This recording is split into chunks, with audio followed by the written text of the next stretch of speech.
Welcome to the stage where hearts unfold in the morning glow, stories untold. Let's play with words, a masterpiece of art where dialogues bloom, igniting in every heart. Let's tap into the ocean of thoughts where waves of healing gently salt. Let's paint with words, a masterpiece of art where dialogues bloom, igniting every heart. Let's dive into the ocean of thoughts where waves of healing gently sought. Together we'll mend, stitch by stitch in the morning glow. Let's make the switch.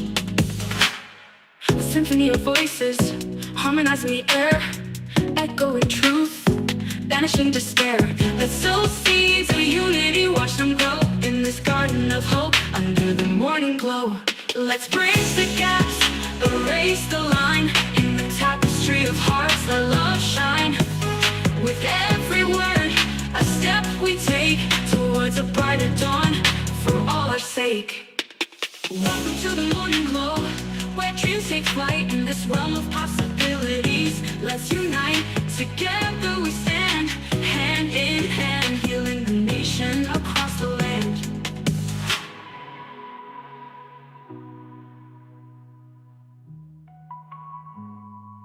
Let's dive into the ocean of thoughts where waves of healing gently sought.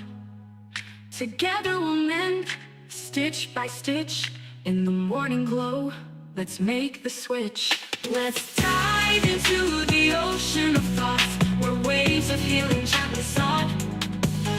Together we'll mend, stitch by stitch in the morning glow. Let's make the switch. Let's symphony of voices, harmonizing the air, echoing truth, banishing despair. Good morning, good morning, good morning, good morning, good morning, and good morning, everybody. Good morning, everybody. Welcome to another episode of The Morning Glow. Welcome to another episode of The Morning Glow. Got a great broadcast lineup for you this morning, as I hope and I pray that we always do. I'm not important, just a question asker. My name is Raheem Ajmi out of Atlanta, Georgia. We got a surprise for you. Got my brother from another mother, but we have the same father. And not only is he on the phone line, but watch this.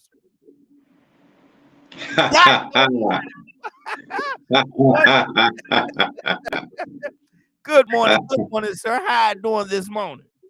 Good morning. Good morning. How are you, young man? How's everything going in Atlanta? Hey man, look at here. We hanging a happy elephant, elated and porcupine proud to be on this side of the daisies this morning. Man, that my brother on the video camera. Well, I don't know how in the world we worked that out, but it's good to have it. Good to have it. Let me see who else we got here. Oh, we got Annie from Mississippi on the phone line. Annie, good morning, young lady. How you doing this morning? Good morning. Great morning. God morning to everybody. Now listen, I hope everybody had a great weekend. Don't everybody talk at the same time. Go ahead, Frank. Absolutely, man. Had a wonderful weekend. The weather finally broke here in Michigan. Was able to get outside, get some stuff done. So had a great weekend. Good deal, good deal. And Miss Annie from Mississippi, how was your weekend, young lady? My weekend was wonderful. I want you to know that I spent the first 6 months doing the ministry at the prison. Today I go back into real estate. Okay. So I'll be doing both of them, but I'm going to reactivate my license today. I had my license in inactive status for Mhm. 6 months. So today I'm going to start back in real estate. Look at here. Real estate world, y'all better watch out because she's back. She's back. She gave y'all 6 months to get y'all money together. She gave y'all 6 months to get y'all money together and y'all ducks in order. The time is up now. The time is up. She's back. So y'all are in trouble. Y'all in trouble. I'm gonna tell you what you're in now. Y'all in trouble. But listen, I had a good weekend too, man. I'm gonna tell you, my grandkids came over and whew, boy, they wore me out. I love it. I love it. Wore me out. Me and my granddaughter, we went we went for a walk and just walked and talked, man. And she talked me out, man. I was like, oh Lord, how much where the house at? Lord, how much where the house at? But I'm gonna tell you some, those are moments right there, man, you can't put a price tag on, man. You know, she was telling me about her school and all kind of stuff. She was just talking. She whatever came to her mind, she wanted to talk about it. She said, "Peepaw, let me tell you this. Peepaw, let me tell you this." I said, "Lord, how much, baby? Don't tell me nothing. Now, you know, feel my head up already. Now, don't tell me nothing now." But but I'm gonna tell you something. We had a good time, man. And she said on the way back home, we talked so much on the way back home. We was about, I guess, about 5 minutes from the house. She said, "Peepaw, we need to do this again on a regular." I said, "I don't know how regular I can take this here, baby." But but we had a great time, and I really enjoyed it, man. And that's just what it was. I'm kind of trying to come up with what we're gonna talk about this morning. Uh-oh. And I'm gonna start off with you, Frank. This topic right here is it's gonna come together. It's gonna roll together. But I'm gonna start it off this way. Annie from Mississippi. Annie, Okay. do you think in living, being a young lady? I'm asking you this question this way because of the fact that you are a young lady. And Frank, I'm asking you the same question, but certainly it's gonna be different in a different way.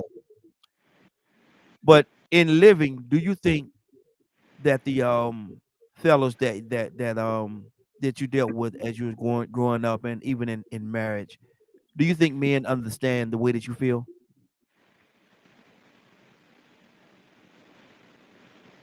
Do I think men understand the way that women feel? Yes. I don't. What I you what think you I mean? think men understand what they understand, but a woman have so many different levels of love and so many different levels of compassion and their ideals as Mm-hmm. to how relationships are supposed to go. Mm-hmm. As to men, I'm not saying all men, so let me put this is a disclaimer out there. Not all men, but most of the men do not understand. I mean, they don't understand the way that women think. They don't understand the way women feel. When a woman meets a man and she really likes him, Mm-hmm. I hate the echoing. Oh, do you have it on speaker? You don't have it on speaker, do you? No, I just took it off speaker. It's still Okay. doing that. Okay. Turn your volume down just a little bit. Okay, all right. Let me turn my volume And Frank, turn your down. volume down just a little bit too. Oh, so I don't think men ever uh, understand because when a woman meets a man that she really wants to be with Mm-hmm. and she spend time with him, and all of a sudden she's already thinking about long term, Mm-hmm. whereas he may feel Now, like now, it was now, just something he's now, now, doing. now, now, hold on now. See, that might be a part of the problem. Let's talk. Now we're gonna talk. Today is Monday morning. We're gonna talk. Now, do you think that's a part of the problem? Now, y'all casual hanging out, y'all like each other, and all of a sudden now you got the mindset you putting the vices on him. Maybe he don't want them vices put on him yet. Maybe he don't want them vices. Maybe he just want to have fun, But enjoy the you, and y'all go out and enjoy each other's company. But all you talking about you already think about this and think about y'all think about marriage and all. Man, listen. Maybe we just want to have maybe we just enjoying each other's company, want to hang out, and it ain't gotta be no adult activities and stuff like that. But at the same time, just enjoy each other's company. And now you all are talking about y'all want to put these oh, he's a good man, and I'm gonna put these vices on him, I'm gonna lock him down. No, wait a minute. Could that be but Raheem, but wait a minute now, and that part is so very true. But here's Mhm. my thing: if you don't want a woman to go to a place in her mind where she's seeing the next level, don't go through the process of making her think that. Now, hold We're on. just laying down with her. We're No, just no, no. telling her. No. See that part right there. That's why I say it don't have to be adult activities. Ain't got to be included in this thing. But my thing is, if if if Right. if, if if I'm a good man, if I'm a good man, and I like to think that I am, and I'm dealing with a young lady, I want her to feel very special. I want her to like me being around. I want her to be comfortable with me being around. I want her to be and feel comfortable that I'm around, that she's going to be protected and all kind of stuff. Certain things she ain't got to worry about. I want her to feel that way. But that don't necessarily mean that I'm thinking about marrying you. I like you. I like hanging out with you. You're a good person, and let's just see how this thing goes. Let's just see how this thing flows and how it goes. Let's not hold on. Let's not put the cart before the horse now. Let's not put the cart before the horse. You talking about marrying me already? Wait, hold on. We ain't got there yet. We ain't got But there. Raheem, and that, like I say, there are many women who wants to remain celibate until they are married. Yes. And I know a lot of time men will say, well, they'll tell them what they want to hear to get them to go to bed with them, and then after they date them for a while, then they start showing what they really want. So it's okay, if you're a good man and you want to have friends and protect them and all that. But don't cross those lines if these emotions intertwine. When their bodies intertwine, a woman is already thinking, well, he promised me he's not like the last one, and he said he's going to do right, and he's the one. He's going to be my Boaz, but don't promise her these things if you're not going to follow through with it. But see, And don't lay down with her, and true. don't make her feel some kind of way laying down after she told you she want to be celibate. She don't want to have sex before marriage. But I'm gonna be the one. I'm not like John. I'm not like whoever. And all of a sudden, she come to find out you worse than he was. So just don't take her to that level mentally or physically if you don't meet her. The right. No good. Well, and you're not gonna like me right now, but I'm gonna say something to you. You're not gonna like me. Oh boy! No, because if I'm gonna be anything, I'm gonna be honest. If I'm gonna be anything, I'm gonna be honest. My thing is right here. Okay. Two things with that, and we got a couple of people. Got Frank on the line. We got a couple of people on the line as well. And so, but two things is this right here. One, I'm trying to think that you have to be responsible for your own actions. You have to be responsible for your own actions, and you can't, because of the fact that you painted this picture in your mind, thinking that this man is just, don't get so far into this thing. Don't get so far into this thing, whereas you're giving of yourself gifts that he has not earned, because of the fact that you painted this picture in your mind that he is your Boaz. Boaz was an old man. You don't the woman don't want an old man no way. But anyway, and the second part is this right here. You have to be, if a man, no, let me go this way. If a man were to come to a woman, I'm not gonna say you will come to a woman and say, listen, we're in this getting to know ourselves process. I really want to get to know you before we get to that level where we start doing adult activities. Hopefully they're gonna wait till they get married. But if they don't, they say, look, and he say to her, I want to wait before we get to that point. I want to hang out with you, go out with you, be in your company for at least 6 months before we even think about doing that next level. A lot of time, these women these days, something wrong with him. He gay, or they're gonna think have all the negative thoughts in their mind, and so they may even go to the point where they say, well, what is wrong with me? Why he don't want to lay with me? No, he just want to make sure that the relationship is right. Maybe he's been in a situation where he's bounced from bed to bed and blah, blah, blah, and nothing came out of it. So he sees something special in you, and he want to give you 6 months of his time without having to worry about that part of it. And then when y'all get to that part, the relationship could advance or whatever. Hopefully y'all would have been talking about married or even married or whatever before all that stuff happened. But if it doesn't, he just wants to take that time to know you. And if somebody were to say something to most women, they're going to think something wrong with them. Truth? And that's very true, I think. If a man from a woman, I don't want to touch you for a moment, and I'm going to give you 6 months of my time because I see something different in you. That most women today would say he must be gay. Mm-hmm. He must be dating another man. So you are absolutely right about that. Mm-hmm. Especially today's, the younger generation. They're not going to see past what they see. Mm-hmm. They're not going to hear past what they hear. They don't think about the whole picture. Yeah. So 9 times out of 10, they would think he's gay. But he's not gay. He just respect you enough that he just want to make sure things are right. So when y'all do take certain steps, y'all taking them in the right direction. Frank, talk to me, brother. the topic is, do you think that and I start off saying, men understand you? Do we as men do we understand women, Frank? Raheem, am I off mute? Yes, yes. Okay. Good morning, everybody. He laid. Uh-oh. Go ahead. Go ahead. So the question posed to me as a man would be, do women understand me? So that the first part of No. Do we as men understand women? Oh, do we understand women? Yes. Mm-hmm. We understand women 100%. Oh, Lord. And depending on what stage of life you are, if you're a worldly man like I was, mm-hmm. I understood women. I understood their expectations. I understood what they wanted. I was a liar. There's no way to sugarcoat it. There is no way that I can put the blame on women when, as a worldly man, my whole goal was to deceive them. Mm-hmm. I knew up front what I was trying to do. I knew, I mean, you don't even have to go as far as laying with a woman.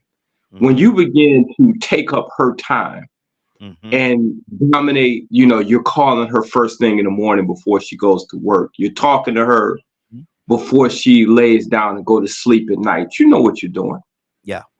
So in that space, you've already passed the friend mode. You're no longer a friend. You're walking in areas that a boyfriend would walk into. So you're like the fig tree that said, I'm ready. You positioned yourself. You said, eat of me, I'm ready. You're basically saying, I'm ready for a relationship. You're a liar. Raheem, I can't sugarcoat it because there's no growth for anybody that's listening to this and is participating in that behavior. Mm-hmm. You are a liar. You're a whoremonger. Mm-hmm. And you're probably juggling. Initially when you meet a woman, you probably got 2 or 3 other women on the side, and you're telling the same lie to all of them. So it's not until you find more respect for yourself that you can begin to respect women. And if you are just a woman doesn't have a problem with you being her friend. It's when you stop showing yourself friendly and you begin to move like a potential husband, then their emotions change. You begin to flirt and you begin to do things that begin to pull on her heartstrings. So yeah. Hey Frank, you got folks talking to you this morning, man. Joanna, I think that says Joanna. It says, wait, you think all, she put the word all in there, worldly men lie to women. Well, let me say this. As a young man, I joined the workforce early on in life.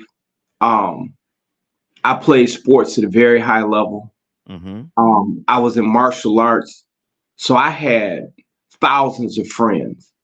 Now, unfortunately, this behavior that we have taken on as a society, people don't see it as lying.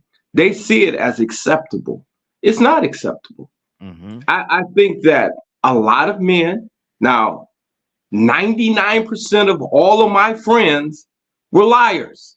I had one buddy who had one girlfriend, he dated her, and he married her. I had one friend like that. I don't know another one. But you don't have to stay there. And I want the person that typed that in to understand that you don't have to stay there. And I want to say this, and then I'm going to shut up. A woman that respects herself can change that man. If she demands respect, if she demands, I understand. I agree with what you're saying. I agree with what you're saying.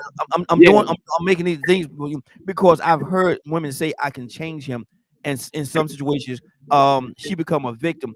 But what you said, the key part of what you said, and the part I agree with 100%, if she respects herself.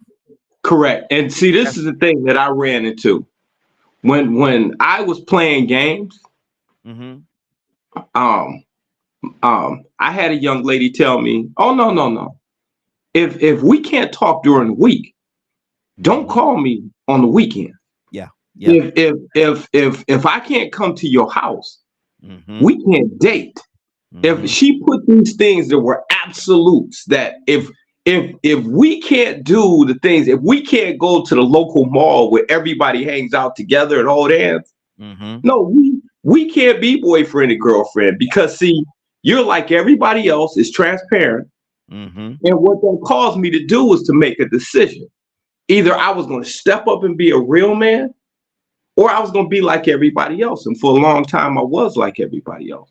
You had And to make a and decision. that's Had to make a decision whether you're just gonna be a Rockwaller or a Chihuahua.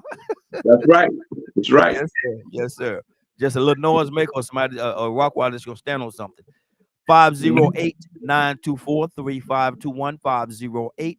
508-924-3521. We got quite a few people that's on hold, but let me tell you something about that number. In the next week or so, that number is going to change. We have a new number that we're going to start using. I'll get that number out in a couple of days, but and I want y'all to write it down, because it's not no longer going to be 508. It's a whole different number. We even got an 800 number, but we got a lot of different things that's going on. We going in a certain direction, and a part of it is changing numbers. A part of it is changing numbers, and so I will be giving you that number in the next couple of days, so you'll have it. And when I transition over, you'll have a good week before you can, before I actually do it. I'm not gonna just pull the carpet. I'm gonna let you know ahead of time. All right, but there will be a new number moving forward. Toussaint, good morning, sir. How you doing this morning? I'm doing well. I don't know. Sound like you're too enthusiastic about this topic, brother. Well, I mean, Frank is heading in the direction that I'm a parallel, I Okay. guess. So, do we as men do Yeah, do we understand women the way that the way that the woman feels? Let me say the I way that the wouldn't woman say we feels, the way understand. she I feels. wouldn't say. Not I would understand now her, but that understand the part way I she would feels. Go ahead. Go ahead. I'm sorry. I'm sorry. We can, but one of us can talk. Go No, ahead. You said something now. yeah, I was saying, do we as men understand the way that not understand women, but understand the way women feel? Um, I don't totally. I don't know if me and Frank most of the time agree. But I can't figure them out myself. I Mm, I don't know, man.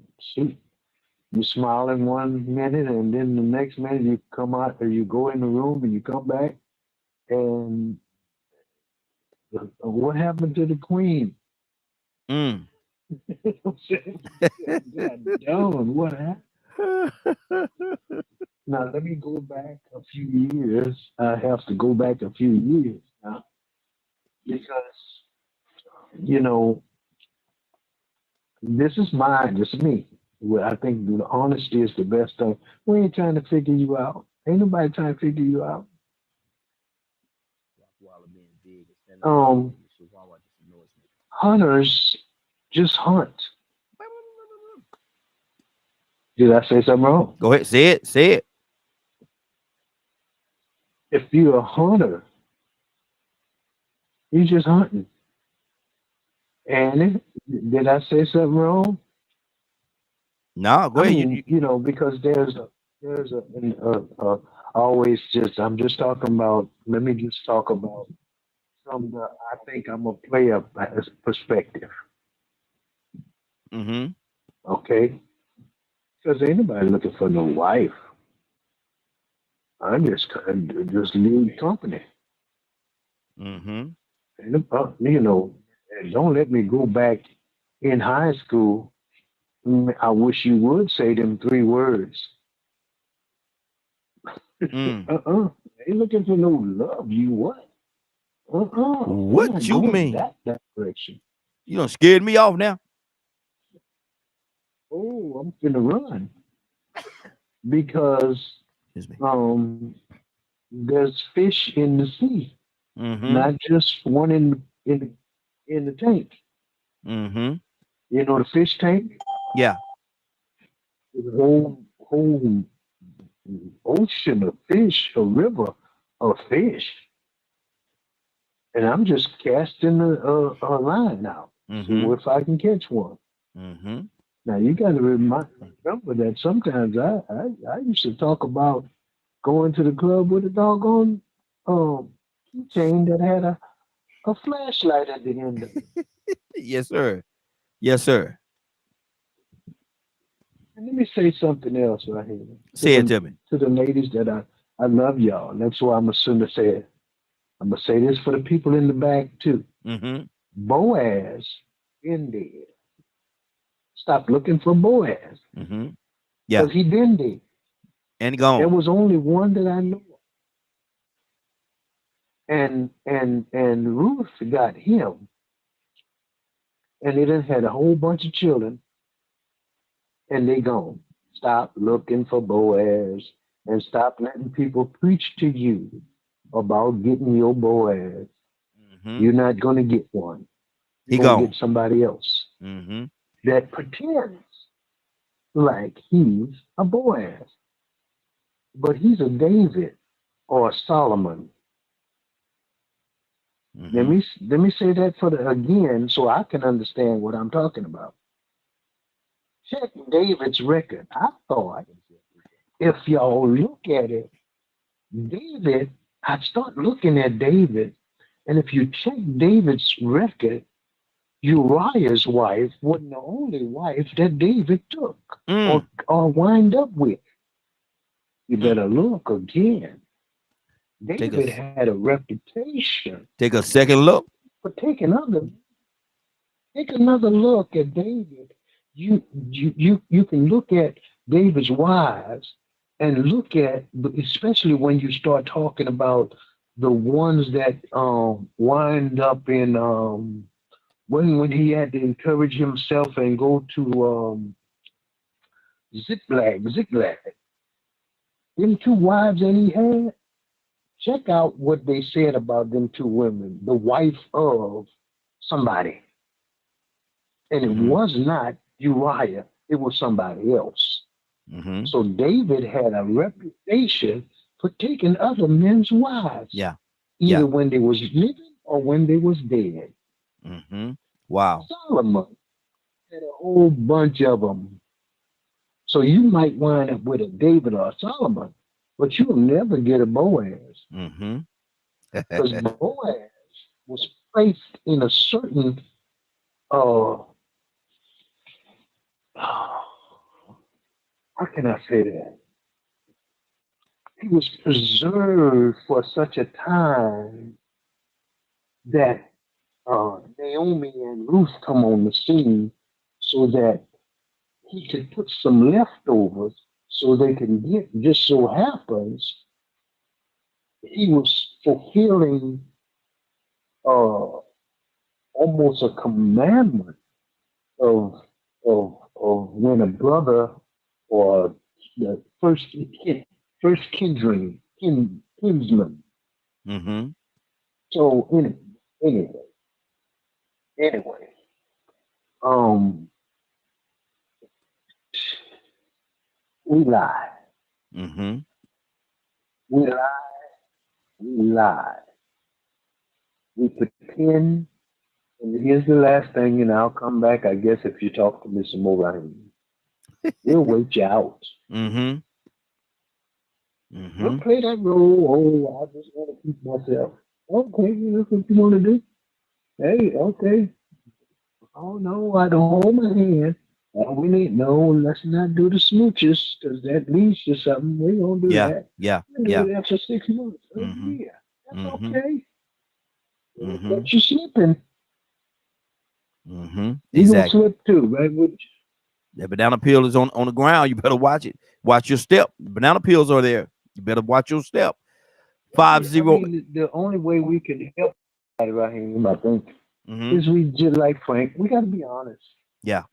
Yeah. Exactly. 508-924-3521. 508-924-3521. Let me go to Dr. Cook. Dr. Cook. And Mr. Hicks coming to you next, brother. Dr. Cook, good morning, young lady. How you doing this morning? I'm doing well. Good morning to everyone. we asking a question, and we asking a different. For the ladies, we asking it one way. The men, we asking another way. But I'm gonna ask you as a young lady. I gotta ask you this way: do you think that men, in your life of living and dealing with men, do you think that men understand the way that women feel? And turn your thing down. I think you're having a speaker or something, but turn your volume down just a little bit. Get a little feedback from you. Is that better? Yeah, that's better. Good deal.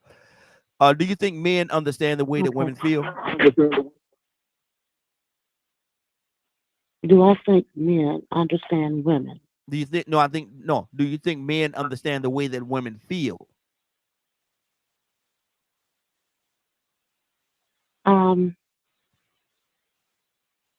Looking back, reflecting back, I think some men understand women to a certain degree. I think some of the men, um, just wanted what they wanted, and some of the women just yielded to some of the men just to feel a part, just to feel that I'm in this relationship with this guy because he was very popular. Mm-hmm. But I do not think women knew, a lot of women, they don't know what the man is actually thinking.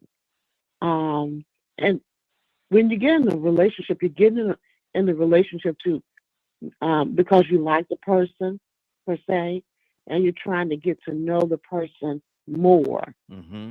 Um, but I think men study women a little bit more, and they're just trying to. Some of them are trying to get whatever it is that they want. It's an ego thing, Mm-hmm. and the more that I talk to different um, men and ask them, why do you do this or why do you do that? It often comes back to me that this is an ego thing for me. Mm-hmm. And women are nurturers, um, but women are learning to understand what men are thinking in regards to a relationship, and they're kind of countering how men think Mm-hmm. Okay. and trying to do the same thing that men were doing to women back in the day. Mm-hmm. In other words, women were trying to wisen themselves up so they will not go through what a lot of women went through back in the day because a lot of men were not as serious Mm-hmm. when they started dating. It was only after one thing. Mm-hmm. Um, right now, I think it has changed because when sometimes I have to ask my daughter, what should I do if I was dating? What should I do? Or should I do this or should I do that? I Mm-hmm. think some of the women today are a little bit wiser than some of the women um, years ago. Mm. And I just find it kind of funny and ironic that I'm having to go to my daughter and ask her questions because she's a little bit wiser in that category. This is my older daughter. So, but and to answer your question, it's an ego thing for men, Mm-hmm. and I don't think a lot of women. I'll speak for myself. I was a little naive when I started dating, so um, men tended to have an upper hand when it came to Mm-hmm. me because I didn't understand dating when I Mm-hmm. started dating back in the day. Yeah. I'll yield. And one of the things that I would say is and I think it's great that you and your daughter have those conversations. I think that's great. But you got to understand too that she's speaking from her generation, and you're dating somebody from your generation. So you're talking about two different individuals. And so the way that she handled things, the way that she do it with her generation, may be a little different than what you would do with the men that you're dealing with in your generation, because there's a difference there. There's a huge difference. Mr. Hicks, good morning, sir. How you doing this morning? Good morning, Raheem. Good morning, family. Do you think Wow. we as men, and good to have you, Hey, sir? Raheem, Yes. let me make sure that I turn my earpiece and phone. Everybody turn their earpiece so y'all can hear, because Mr. Hicks said to tell you to hear. I'm sorry.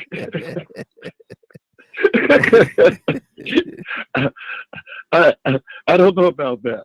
You know, what's interesting, I listen to it every morning, but when I listen to this, is the area that I've been studying for the last year intensely, trying to understand these things, you know, being married 3 times, having 5 daughters and 2 boys, and watching. I guess in a nutshell, shoot, I never know anything. I never know anything about women. Mm-hmm. I never understood them. I didn't understand myself. We're not taught that. It's not passed down to us. Mm-hmm. But I know this here, that in ancient times and cultural times, when a guy and a girl had eyes or they wanted to court, they usually did it in the presence of elders. It never was alone. They always had somewhere around as a just like as a chaperone.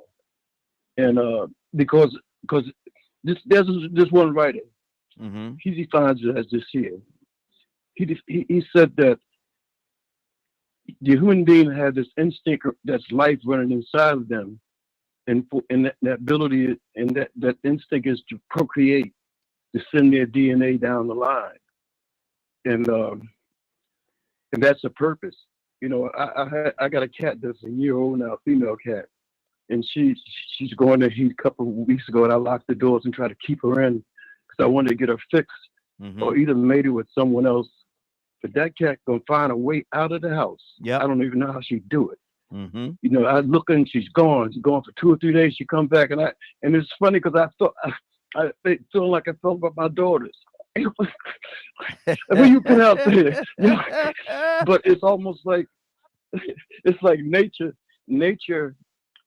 divine, and I guess you could say creator. Nature designs a way to trap a man and a woman to create its purpose Mm-hmm. of being abundance and creating more.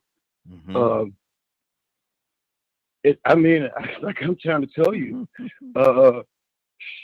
and it was that way even with me when you hit 14, 15, and 16. When I was 14, 15, 16, I was a virgin, right? And all my peers around me looked at me like strange, right? So I had this thing inside of me. I got to go ahead and get my chips in. I don't be the odd guy out. Mm-hmm. But I wasn't moved that way. But 16, 17, 18, 19, 20, a young lady is at her prime. She's created, gave her all the beauties that she wants. I mean, she's young. She's got her rosy cheeks, and every wink of eye turns you on, and it's almost like an instinct. She's designed to trap you, Mm. but in that sense, to trap you in the sense of someone to take care of her, the baby that's going to be produced. She'll know what's happening. They think it's just about pleasure and fun, but it's about making babies. Mm-hmm. And so ideally, she's trying to find someone that she feels secure enough that is going to be there for her. But no, even in the Old Testament, we talk about David and Solomon and Abraham and all the patriarchs. They all had multiple wives. We come to the New Testament, Colossians and Paul, when they start rewriting things and saying, you know, it laid, and it's not consistent. Mm-hmm. It lays down that one man for one woman. And I don't know, Mm-hmm. but I know this. I never understood them, and I still don't understand. I understand them better now, but I understand the nature of things. They're going to Okay, Mr. strive Hicks. toward a strength. And Mr. do you think we understand the way Yes, that they sir. do you think that we as men understand the way that women feel? No. Mm-hmm. I think that because of the way the world is shaped around a woman, she don't have the power or the ability to confront things directly. She's got to develop some other skills. Yeah. And one skills of deception. Mm-hmm. You know, I Wow. mean, I watched the show the other day on the television. This one talking about how they fake doing the intercourse. They fake the climax to make the guy feel good. Mm-hmm. Wow. So I think they have to be deceptive. They're in a world of beasts where every man around them is trying to get to them. Mm-hmm. You know, you don't have to be pretty. You don't have to be beautiful to be a woman. All you got to do is just be there. There's Mm-hmm. somebody will hit it. But Yeah. but I'm gonna listen. But I'm trying to get some understanding because I really don't understand women. I don't. Never have. Okay. I was attracted to them. Mm-hmm. That's why I was married 3 times. In Mm-hmm. my makeup is like this here. If we're gonna have sex, we're gonna have to get married. Yeah. And that's Yeah. so I got married to have someone I want, and didn't think about all the other qualities that I needed and she needed as she grew. So Mm-hmm. I'm learning. That's good. So That's good. That's I'm good. happy now. I tell you, I'm happy being alone. Amen. Amen. Amen. Badger. Badger, do we as men understand? I appreciate you, Mr. Higgs. I appreciate you, brother. Badger, do we and good morning, sir. How you doing this morning? Do we as men understand the way that women feel? I mean, typically, no. Mm-hmm. Most men don't even try. Mm-hmm. I'm You say just they don't even attempt to understand the way the woman feel? no. Mm.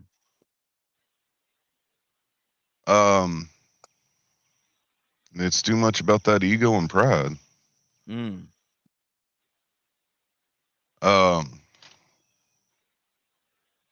I mean, most of the time, most of the men I've been around don't even know how to process their own emotions. So I have no expectation whatsoever for them to understand their wives or anything like that. Mm-hmm. Mm-hmm. So, um, however, if one actually learns to take time to communicate, we might not know what's going through their head,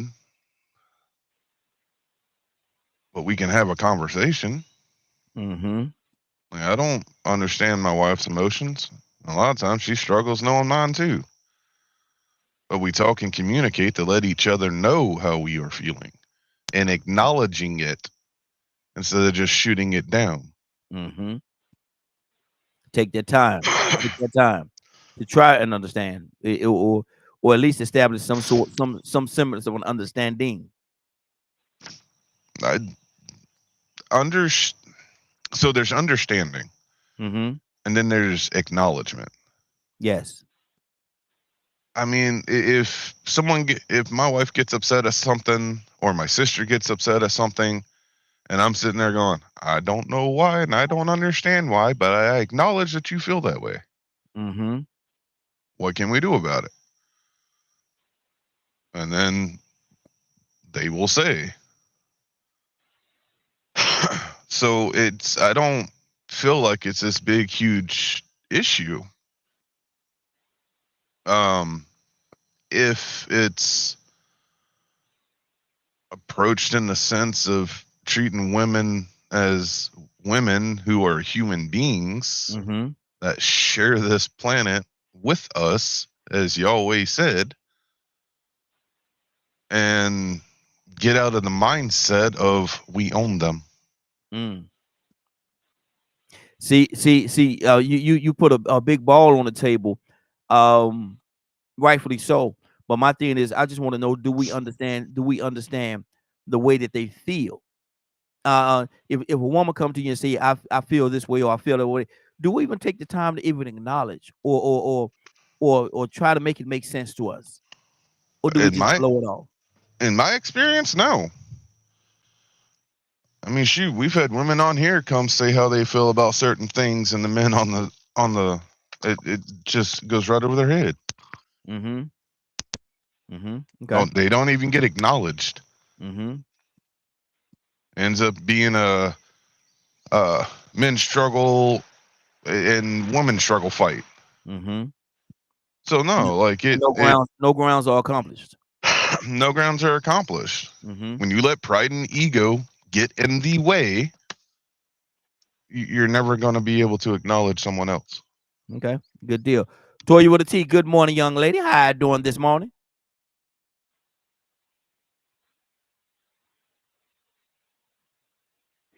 Good morning, good morning. How y'all doing? Hey, doing good, doing good.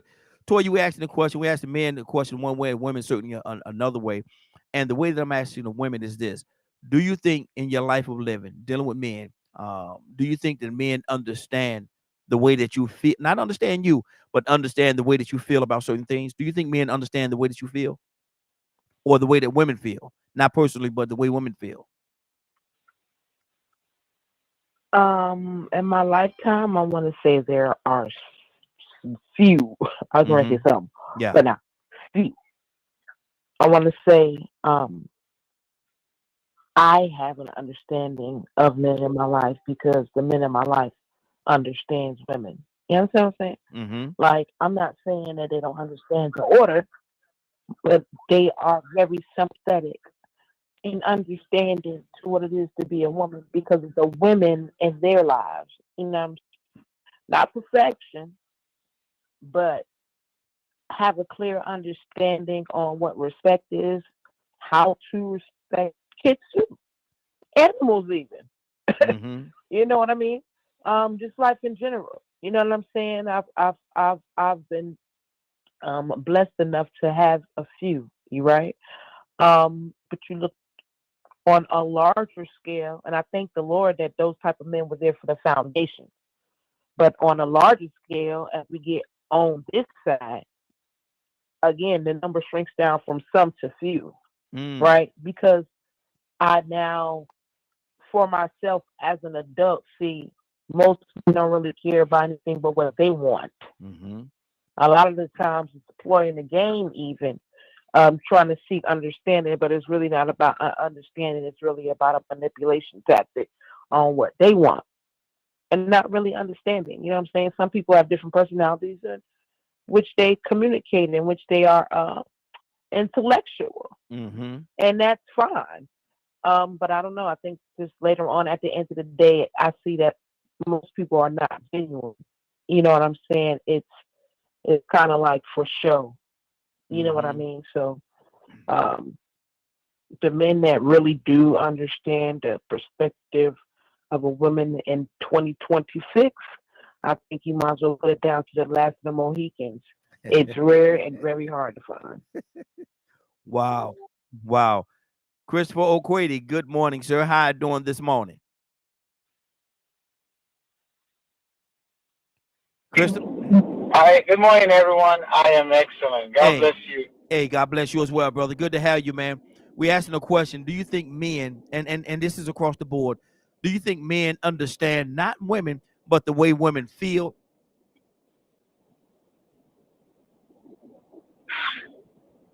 Do I think men understand the way? On a general note, I would say no, because too often most men don't even understand themselves and the feelings that they're faced with. Mm-hmm. You know, so sometimes we're having inner conflicts with ourselves, and not understanding God's design for man, and that war, almost that war that we almost, an invisible battle between the male and female, that sin created, and you never get to the point where you have this synergy where the male and female comes together. You know, if I understand that she is the other half of me, that she's the one that's come to complete me, then I take more time to understand her feelings. But because most of the time we're in competition, you know. So it's like, no, you want to control me, or you want to do this to me, you want to tell me what to do, and there's always this back and forth that we're not even hearing each other out, you know. I've been married for 32 years, and I must say that I'm learning. I'm learning to understand my wife's contribution to my life. When I first got married, it was all about competition. You know. Yeah. Very competitive. I was always a very competitive person. You know. I used to. Sorry, ladies. I used to think that there's no woman that's smarter than me. I was really a male chauvinist. You won't believe that. And my wife and I will be going back and forth with all this competition, and sometimes that's how we men feel. So we don't really experience the full contribution that women bring into our lives. Yeah. We don't receive it. We don't even accept it, to know that I am incomplete without her. I am incomplete without her. If God made them male and female, and when the two come together, they become one. If men understand that they are incomplete without women, we're not going to use them like something that, like just a tool that we use and cast aside. We'll never do that. So, do we understand how they feel? That's a deep question. We need to learn. I think we need to learn how women feel, and really need to understand how they feel, and need understand their place in our lives. That's why the enemy attacks marriages. That's why he attacks marriages. You think that the attack on marriage is the attack on humanity, because he knows that we will never experience the fullness of who we are until a man and woman comes together and work as one. So I pray that we learn how women feel, and not use them. You know, it's terrible. It is. But thank God, that's my little contribution this morning. Yeah. But see, my thing is this right here, and it's more than a little contribution, man. You gave us a lot, and I appreciate it.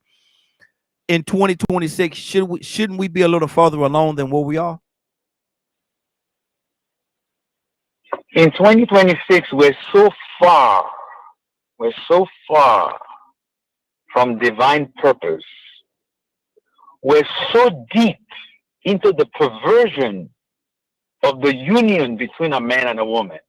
So deep. We're so deep into it that this thing that we call sex and the power that God put in it for humanity, we don't understand it.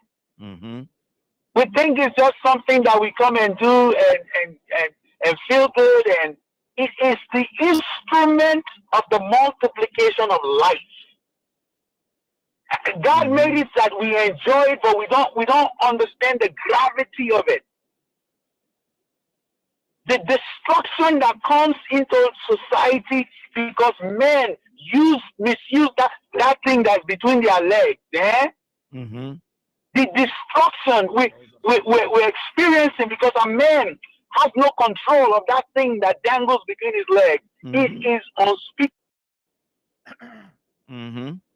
Wow. And until we get to the point that we allow God to say, God, show me how to control this seed that you've given to me.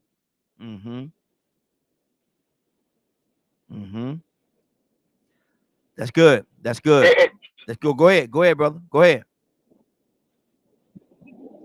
We need to go back to God's order for life. Yes. Let me say this here, Pastor Rahim, and those that are listening. First, we were dealing with little girls getting pregnant, and we dealt with homosexuality, and everybody's like, "Oh, you're attacking the homosexual." Now, men are messing with little kids. That's pedophilia is the new thing in the demonic realm. Wow. Wow. So That's what's so sad. prevalent in our society. That's what's Mhm. prevalent in our society. All this. Maybe this war that we're fighting is because people want to cover up deep things that we don't want to. Nobody wants to talk about. Maybe all this is to take our attention of how perverse men, multi-billionaires have become. And we need to hide this stuff. I'm telling you, this stuff is so deep. Those of you that are listening, let me say this, Ryan. I used to go to a mission trip to Costa Rica. Men used to live here and travel to Costa Rica to mess with little kids. Wow. Wow. And now that spirit is here in our country. Do we understand women? Do we understand ourselves? I know I'm taking this stuff, but it's just stuff that's stirring up in my spirit. I'm sorry, guys. No. You're good. You're good. You're good. 508-924-3521. 508-924-3521. Now, I want to say something about that number. That number is going to change in the next maybe week or so. That number is going to change. We got a brand new number that we're going to start utilizing in the next couple of weeks. I'll let y'all know exactly when, so you all have the number, and I'm going to give you the number in a couple of days. I have it already, but I'm not ready to put it out there just yet. But that number is going to change. There's a lot of perks that goes along with the new number that we're going to have that we don't have right now. And so look forward to that number changing in the next couple of weeks. Cassandra Alexander Green, good morning, young lady. How you doing this morning? Good morning. Cassandra asking a question. Do you think in your life of living and dealing with men over your lifetime, do you think that men understand, and this is not personal, this is as a whole, across the board, in general, do you think men understand that the way the woman feel? No, I don't. I don't think that. I mean, it may be a few men that understand how women feel, and I love it when I meet those men. But for the most part, it's sad to say, but there is sometimes a condescending way that men feel about women, and it's apparent, and it's disturbing, because I believe that coming together is should be the ultimate goal, and most people never reach that. So I'm very saddened by the fact that men don't understand women or know how we feel on issues, and that coming together as one cannot happen the way that God intended it to happen unless we have that unity. And now we have people who just prefer to stay single, so they never ever meet their I'll use the word soulmate, spiritual mate, however you want to put it. So that means you've missed something major in your life. So no, but I feel like no, for the most part, men don't understand how women feel. Now, Cassandra, and to your point, a lot of times I've heard how the thing go. Women are from Venus and men are from Mars. You've heard that, right? Oh, absolutely. I just looked up the distance. Yeah.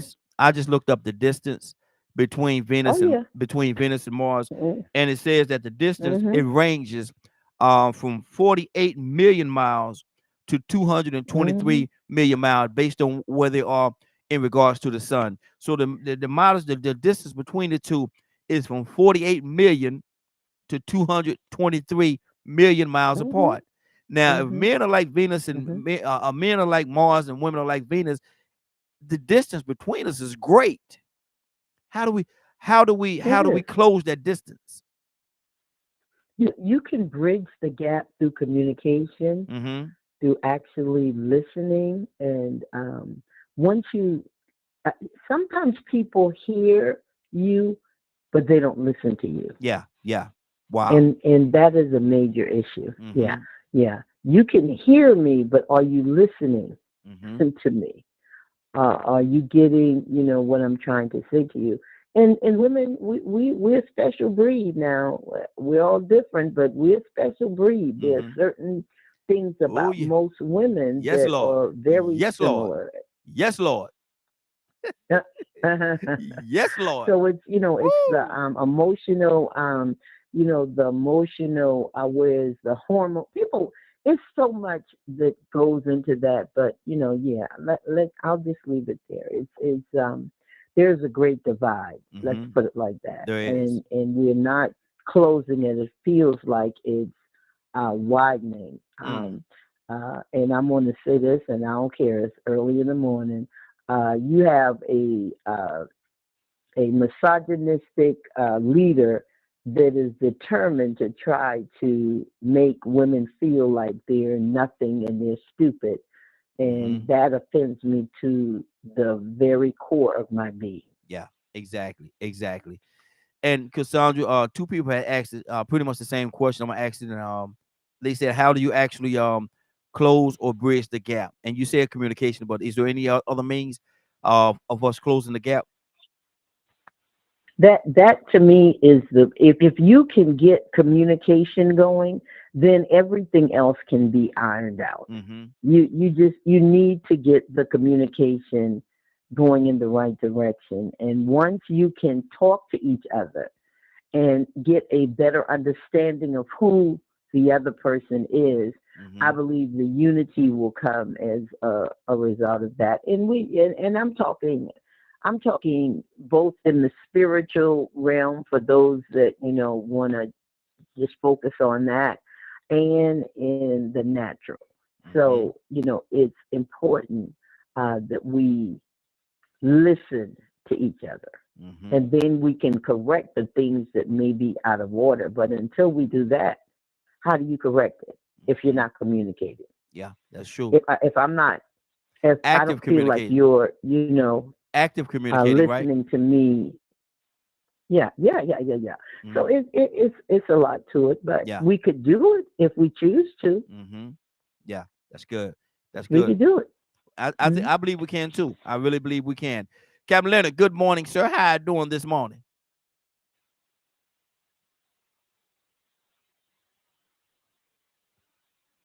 Leonard, you there?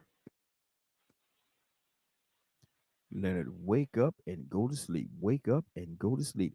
Frank, talk to me, brother. Man, y'all have covered so much, and oh my God, there's so much I want to touch on. So let me try to run through this as quick as possible. The spirit of the story of Boaz was to encourage women not to give up.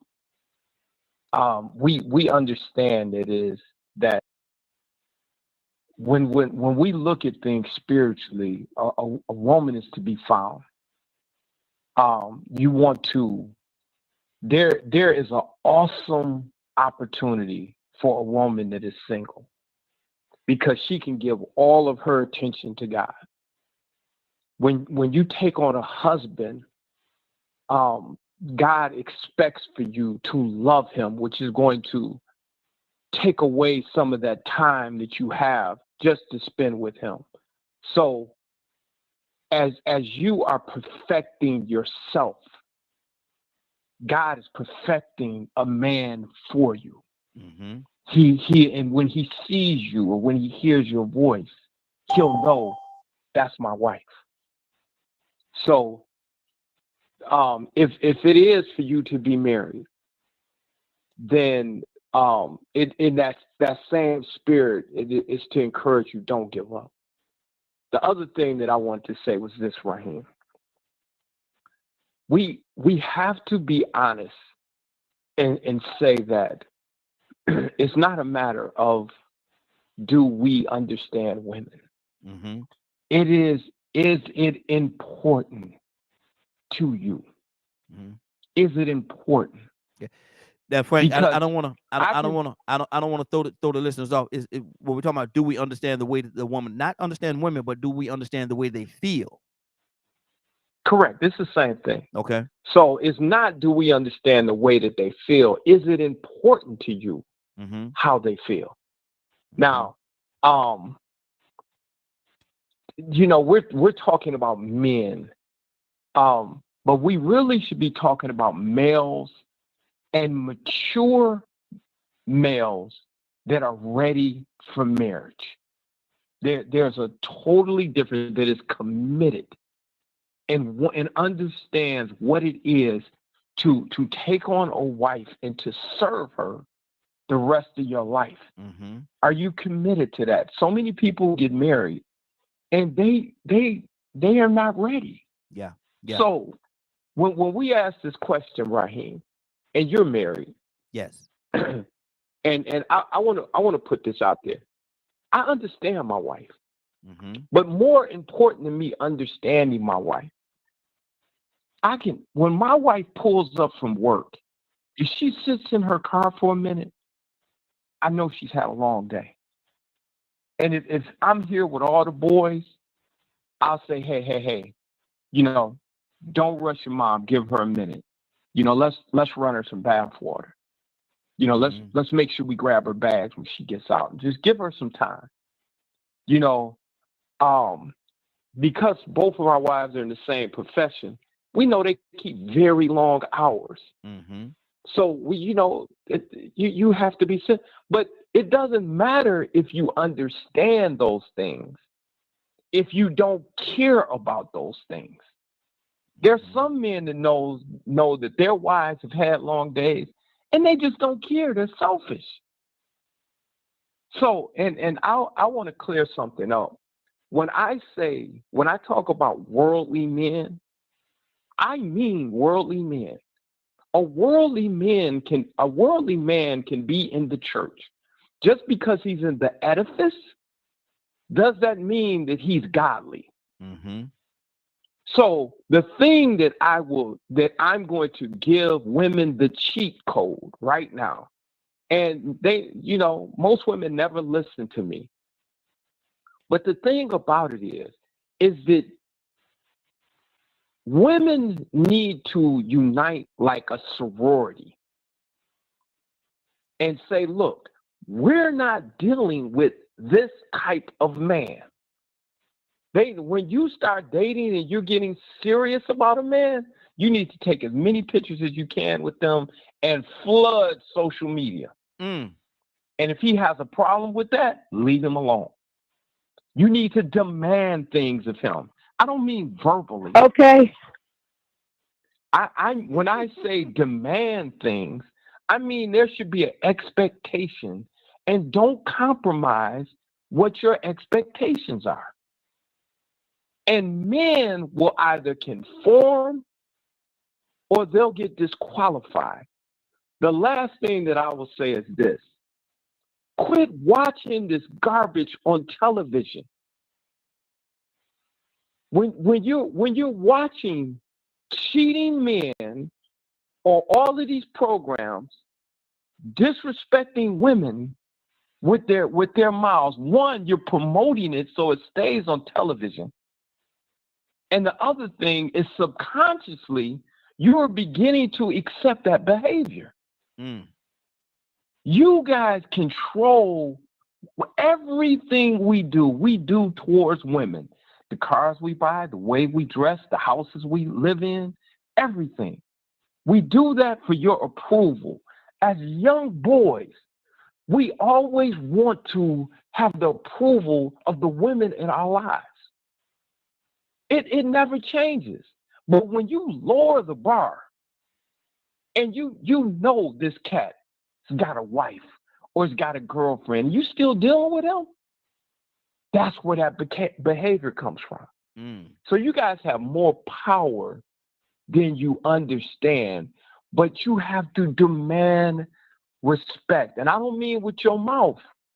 When a man is not living up to what a person that you want to spend the rest of your life should be living up to, as a group of women overall, leave them jokers alone. And what you will find out is you will begin to encounter more good men because they will understand to have a woman, you have to be a certain type of man. Mm-hmm. Good deal. Good deal. 508-924-3521. I'm gonna go to Leonard, but I think I heard Cassandra doing some sound effects back there. Cassandra, you got something you want to say real quickly? Cassandra Alexander Green. Okay. No, that wasn't me. Oh, that wasn't you? That wasn't me. Who was that? Who was that made that sound No. effect in the background? Toy, you want to see? That was you? Who was that? Somebody, one of them young ladies made a sound effect. Yeah, that was me. Okay, talk to me. That was me, because Frank, right on point. And this is the thing that we got to think about. It's not just women understood. This is vice versa. This goes vice versa.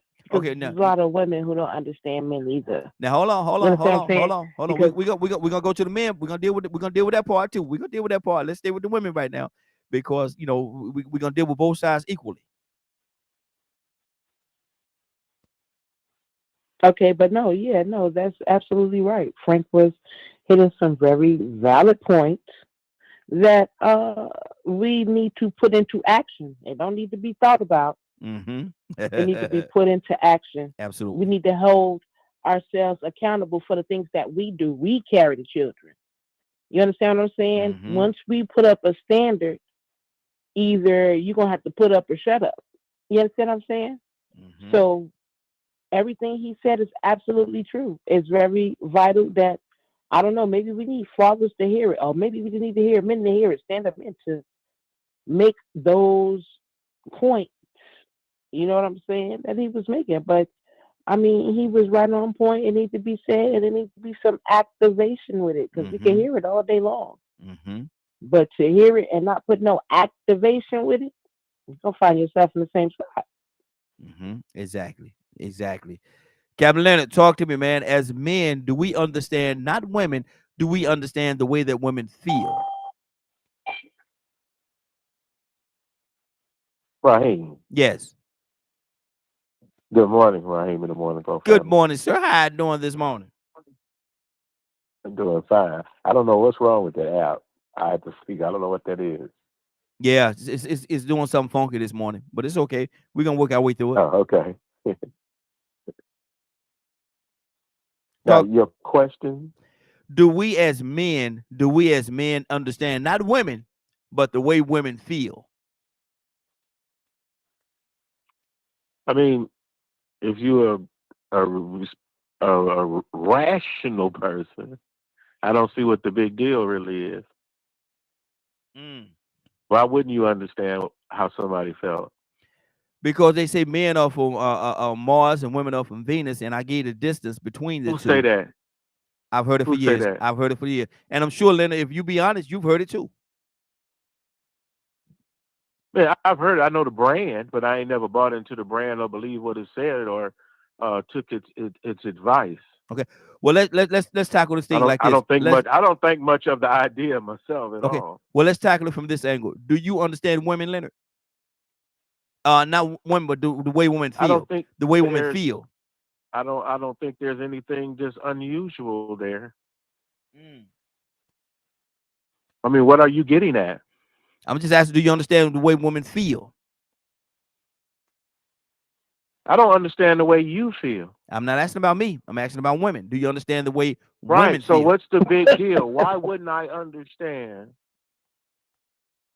I'm a reasonable, rational person. And Leonard, why wouldn't I understand? I need you to do me a favor. And I want you to start it today. I want you to start this today, if you don't mind.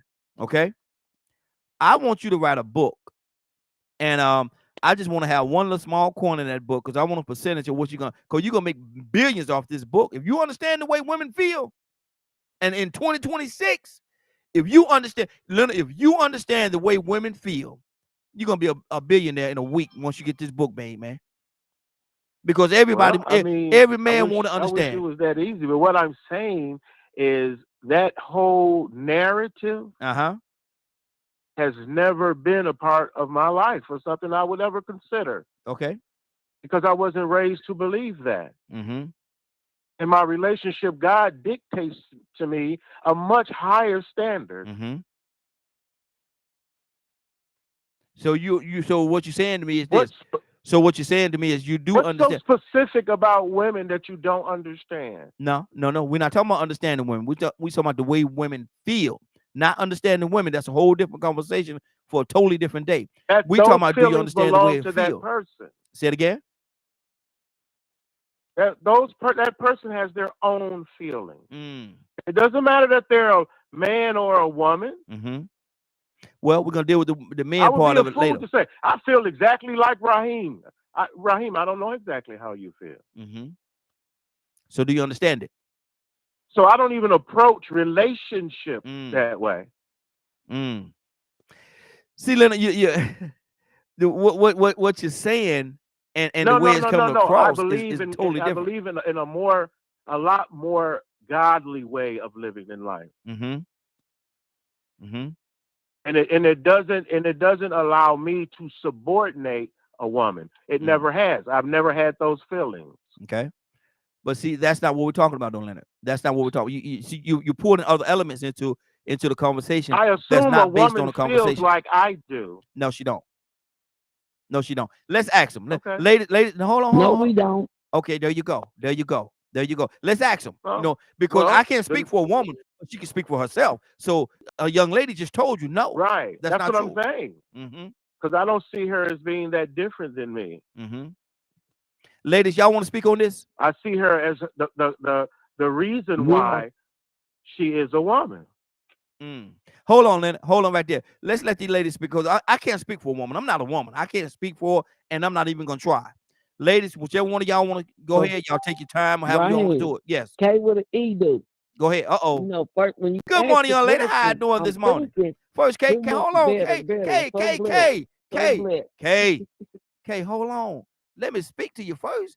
Good morning, young lady. How you doing this morning? You ready to go in, K? I'm blessed. You ready to go in? I said blessed. Okay. I'm so blessed. Okay, go ahead. Go ahead. I'm getting out your way. Go ahead.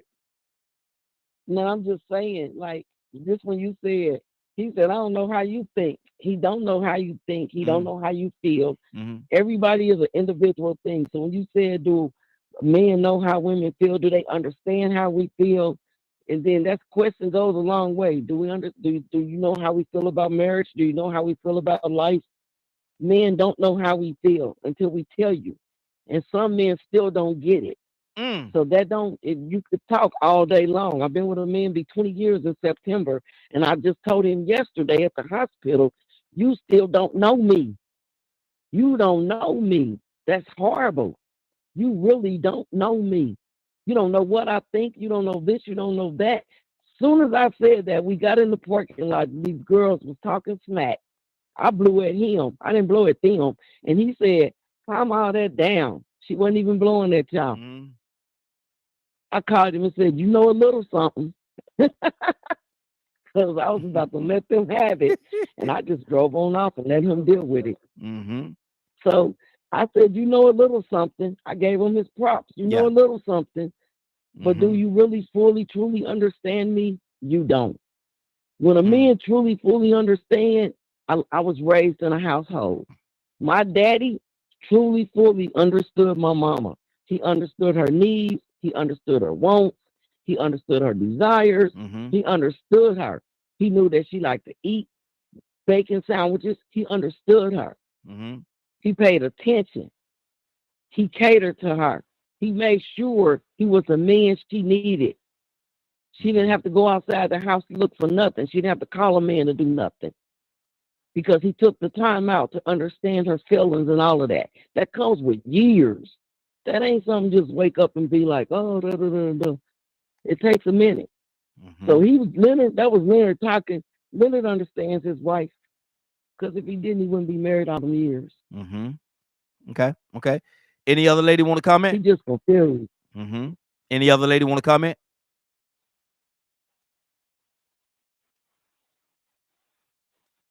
Oh, y'all quiet today. Okay. No, I second that nomination, because I mean, we're not robots. We're not all programmed the same. Mm-hmm. You understand what I'm saying? You have to understand from a humanistic point of view, not just because I'm a woman, but let's put it in perspective of outside of our regular culture. When you marry off a 12-year-old to adult, do you know how women feel in that culture? Do they understand how women feel in that culture? You know, there's a lot of cultures that when it comes to women and their position, no, they don't. Just a lot of things that so-called, I don't know, government or society tries to make people do as a part of culture. I don't think that they understand how those individuals actually feel. The masses actually understand how the slaves felt. The human trafficker actually feels, cares about how they feel. You know what I'm saying? That goes kind of back to what Frank was saying earlier.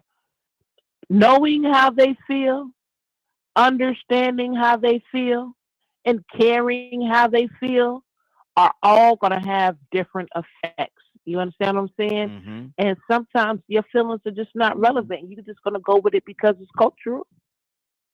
And you believe in or you understand it's the faith. You know what I'm saying? Or you feel it's the right thing to do because you don't want to disgrace your family. You know what I'm saying? And understand it. And out of all those things, still don't mean it's the right thing to do. Mm-hmm. Wow. Any other lady want to comment before I go to Tucson? I want to say this briefly. Mm-hmm. Some men don't understand women because some women don't even understand women.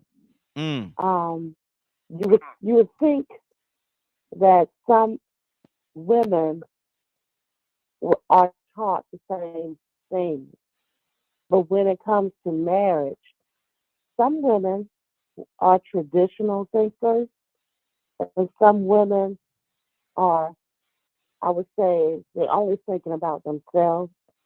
And so when I look at when women get married and they have an issue, they were only after and they get divorced and they want half of what the man has. I don't really think men, those particular men, understood that woman because that woman was just only out for herself. And it could be vice versa. The man was only in it for what he wants out of that person. So we have some traditional thinkers that really, truly understand marriage. That's what they want. And some men may see that, and your marriage lasts for a long time. But you have some untraditional thinkers. And I don't think men understand those untraditional feelings or thoughts of men or women when you look at it in both ways. Because some women or some men are just looking at it for what they want. And the traditional ways of dating and, excuse me, and marriage for those untraditional thoughts are changing. Because right now, from what I'm seeing in the world today, a lot of people are just in it for what they want. And it just blows my mind that our thoughts are changing so much. It's to me, it's like it's a neglectful thought of some people and the way we look at marriages and relationships today. So when you first get in a relationship, you're trying to learn that person. Yes. And you really never fully understand that other person until things go down and you basically want to dissolve that relationship. And then that person basically says, I want this or I want that. Those thoughts were somewhat hidden. Mm-hmm. It was more or less like deceptive thoughts. So I look at it in both realms, but I'm more of a traditional person. I'm not looking at it to basically only get something for me. Mm-hmm. It's something for the both of you, because when you become one, I mean, when you get married, you become one, and you're supposed to be thinking about the whole unit. Yes. Yes. So people are changing, and I'm going to yield back, but that's something that just came in my mind and in my heart. Good deal. And let me tell y'all something. I got some news for y'all. Normally I've actually changed offices now. I'm in a different office, still with Keller Williams, but I'm in a different office. And so this other office has afforded me the opportunity to be back on Tuesday. So we will be back on tomorrow. We was taking Tuesdays off. We're not doing it no more. If y'all are available, please come on and join us tomorrow. We'll be back on tomorrow. The new office has afforded me the opportunity to be back on Tuesday mornings. So we don't miss no more Tuesdays anymore. If y'all want to be here, man, I'd love to have each and every one of you. And thank you all. Thank you all. I appreciate it. And appreciate the patience while I'm transitioning through that moment. While I transition through that moment. Anybody else? Cassandra, you have anything that's on your heart? Cassandra Alexander Green. No, thank you. Okay. Leonard, do you want to counter anything that was said, or give your response to what was said? Well, I think, not really. I mean, there's a lot there, and then, it's sure just a person's perspective. Everybody not riding on the short bus. Wow. I don't know where you're going with that one, There's brother. some people that are just, I wish I had the time to explain the concept of true equality and how you feel about other people. I'm probably one of the very rare men who don't feel the need to subordinate women. I treat them the same. I don't know how I feel about that short bus. I don't. But we'll talk about that. Me and you'll talk about that later. I don't even get on the sides where the men against the women, because I can't be against that. Okay. They're women. But do you understand the way they feel? Right? Why? I don't want to. Me. I don't have a problem being cruel. I mean, I don't understand why we would separate ourselves with something so general that just is really about courtesy and respect. Okay. My own wife would tell you there's nothing I demand of her. It's truly a partnership. And when Ms. K was explaining something, I wanted to make sure she understood. Your father gave her whatever she wanted. There are men that do that, because that's just how important that relationship is to him. That's how much he loves her. He loves her that much to give her whatever she wants. That's not for everybody. Okay. Good so your deal. relationship is more about you than everybody else's opinion of women and those types of things. Okay. If you really want to be in a good relationship, keep all that other crap out of it.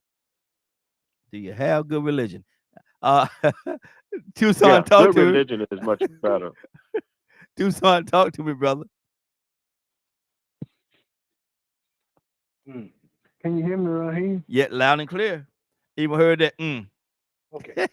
That came across loud and clear, brother. The means that here's my thoughts as I listen, and I don't have to listen. Let's ask our question, this one question.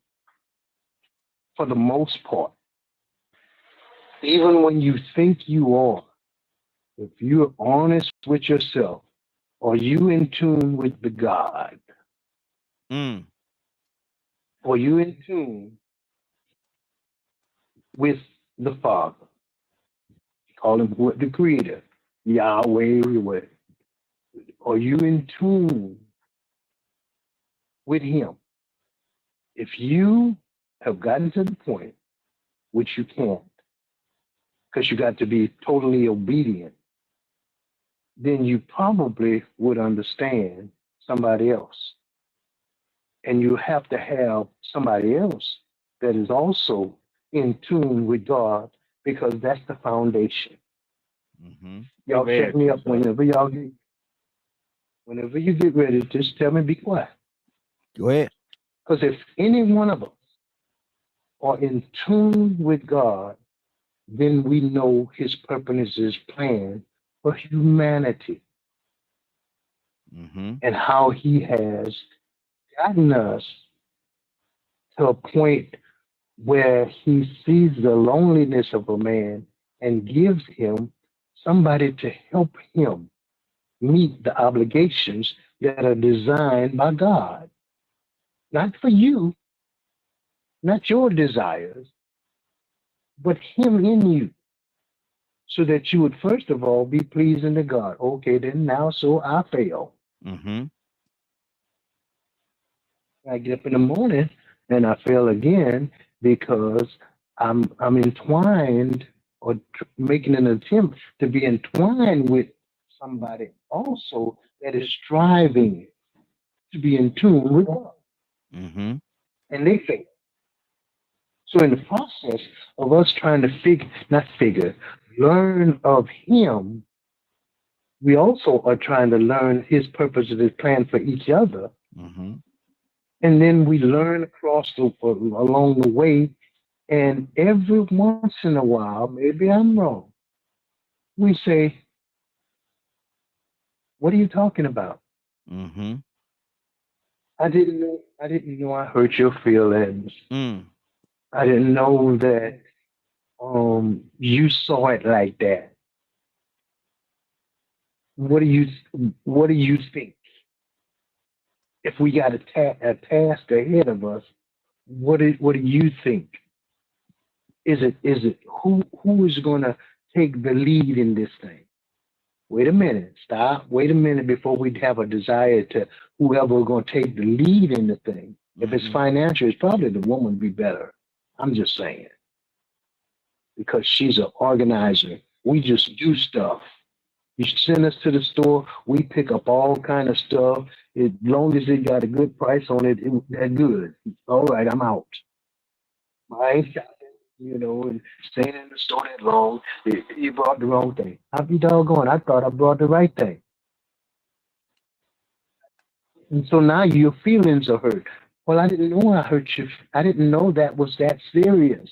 So how is it like, can we understand how they feel when we don't clearly, we hadn't got up to all of these years, I don't know how long. We say it's 2026, and since the beginning of time, God has placed us here, and we keep messing up. And now we have gotten to the point that we dismiss Him,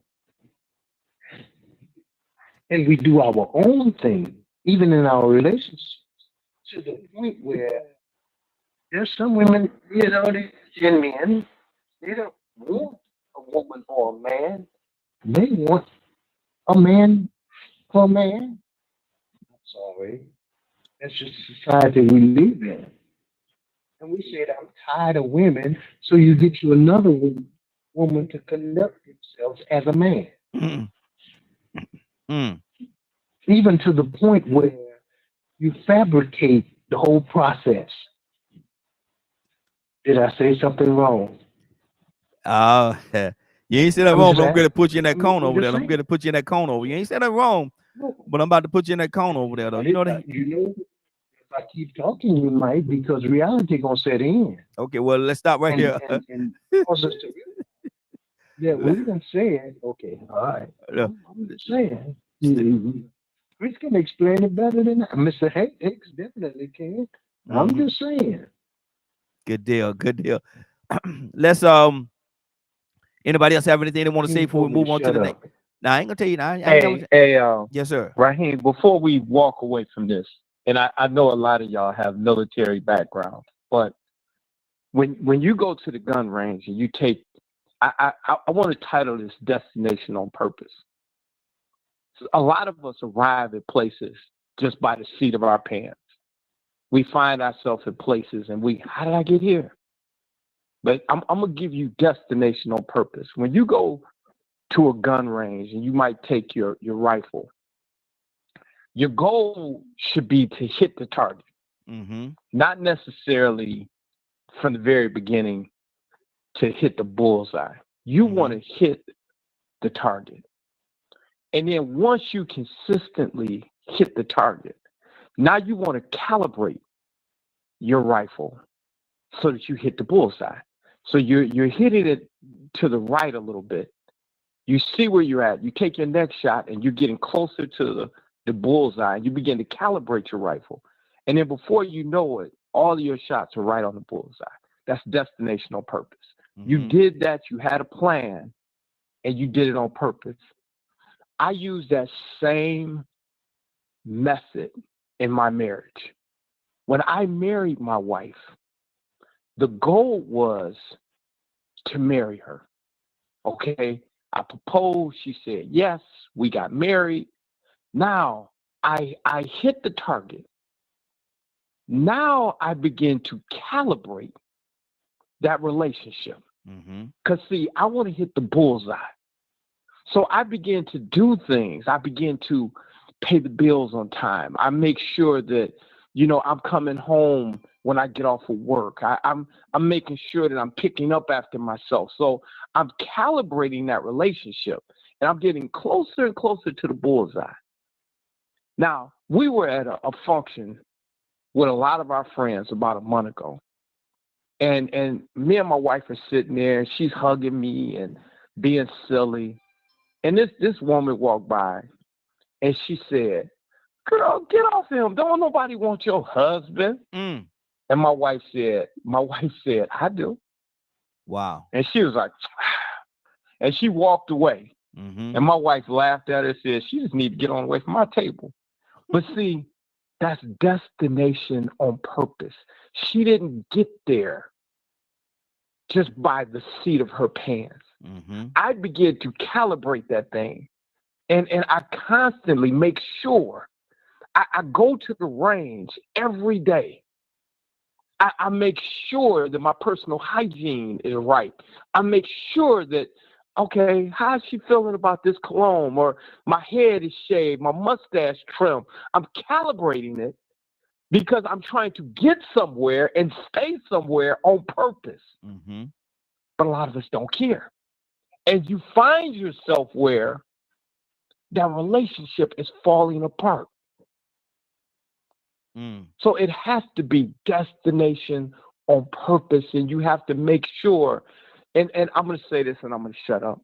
I was in the car messing with my little race car for hours. And I'm Googling stuff. I'm looking at parts. I need to go a tenth of a second faster. What can I do? And the Holy Ghost said, "Do you know your wife like this? You know every bolt, every screw, every fuel injector. You know everything about this car.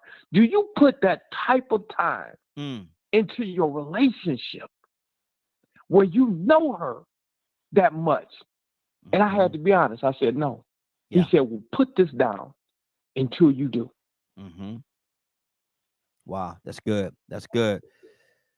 508-924-3521. 508-924-3521. Badger, I think you said you had something.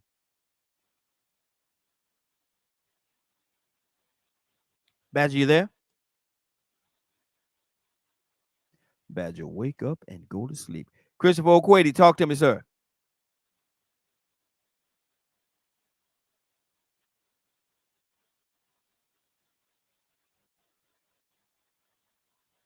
Christopher, you there? Everybody done went to sleep on me. Mr. Hicks, I know Mr. Hicks there. Mr. Hicks, talk to me, sir.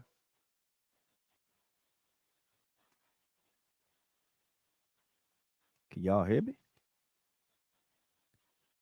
I'm sorry. I just trying to get back on here. That darn mute button. Oh, hey.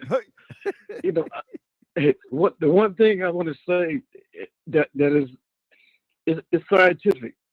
I mean, we think different. Men and women are different. Mm-hmm. The problem has been in the last 50 years I've seen was trying to make them the same, to make them kind of thought that we interchangeable. Mm-hmm. That's what the whole bunch of the lesbian and gay stuff that goes on. But we think different, and I think the sign that's going on that I see, and I've had a couple of my daughters, they attracted to someone who think like them, that know what they feel, and that's another woman, or either in the other side, a man. I think the friction and difference is necessary for the population to expand. But I think that with the social romantic kind of image we got from Eurocentric kind of things, concept about marriage and the contract, and it's more a legal contract than a virtual thing. They changed the laws and to make a non-contestable kind of divorce, because most of them are orchestrated by women. Mm-hmm. Because the main purpose is to have somebody provide and maintain for them, but she can get a divorce and get half his money and get Section 8 and get welfare and get all of that other stuff. She's got another man in the system. So it involves a thing that when the struggle get rough about understanding each other, it's easy to bail out. Mm-hmm. But in my life, I was never a person that moved off emotions and feelings, and I guess maybe I'm a bad guy for it. But I've actually told them, look, I'm not dealing with your feelings. Your feelings change with the flow. I can't deal with that. Let's do what we got ahead of us with these kids and this rent, these things we got to do. Your feelings, I don't deal with them. Mm-hmm. They're hard for me to deal with the emotional climate we have now, where everybody's about feelings. Mm-hmm. Feelings Wow. are products of your thoughts and your emotion and your basic core things. And our basic core things is off the it's been thwarted. We're not in the way, none of us are. You think you got a good marriage, you think you got everything, you think you're hitting that target. You wake up one day when the chemistry in the body of a female change and her whole outlook on her. I mean, she's a different person when she's not getting certain chemical things in her body that she used to get, because the need for it is over. She's got her children, Mm-hmm. but we're not the same. Mm-hmm. We're not in a search for equality is going to always end up in trying to control the outcome. We're not equal. We're not born equal. Mm-hmm. Some people are born with beauty. Some people are born with intelligence. Some people are born tall. Some people are born short. Some people are born how to play piano. Never even saw one. So we're equally in the world, but we are different. We're definitely different. All of us. So, Mr. But, Hicks, am I yes, hearing sir. am I hearing you say some people are born ugly? Don't answer that, Mr. Sure. Don't answer that, Mr. Hicks. Don't answer No, that. it's true. Look at that ugly baby. Ugly baby. Hey, Raheem. Raheem, can you hear me now? I can hear wanted you to now, touch Badger. on that because Hold on, Frank. we're Frank, hold on. I said I'm gonna go to Badger, and he cleared up his line. Go ahead, Badger. What's on your heart? go ahead. So I brought up a thing earlier about acknowledging. Mm-hmm. You'll never get to understanding if you don't acknowledge. Mm-hmm. And that is a very important role in the whole process, because we have to be careful to not assume and any of that other kind of stuff, which is why communication is important. And there are going to always be things that we can have an understanding that this is associated with a core emotion, Mm-hmm. but to truly understand why something bothers a person or why something is hard for them to deal with or process, and all these other factors. Mm-hmm. Mm-hmm. But acknowledging that, hey, this is going to upset them. Mm-hmm. That's good, Badger. That's good. Because I I understand a lot of like your question is about understanding. Mm-hmm. And we can put in as much effort as possible to understand our spouse or girlfriend or a family member, whatever, right? Mm-hmm. But like,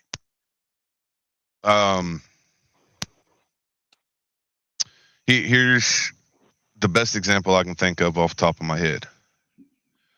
We've talked about trauma all the time. Mm-hmm. Do we always understand? No.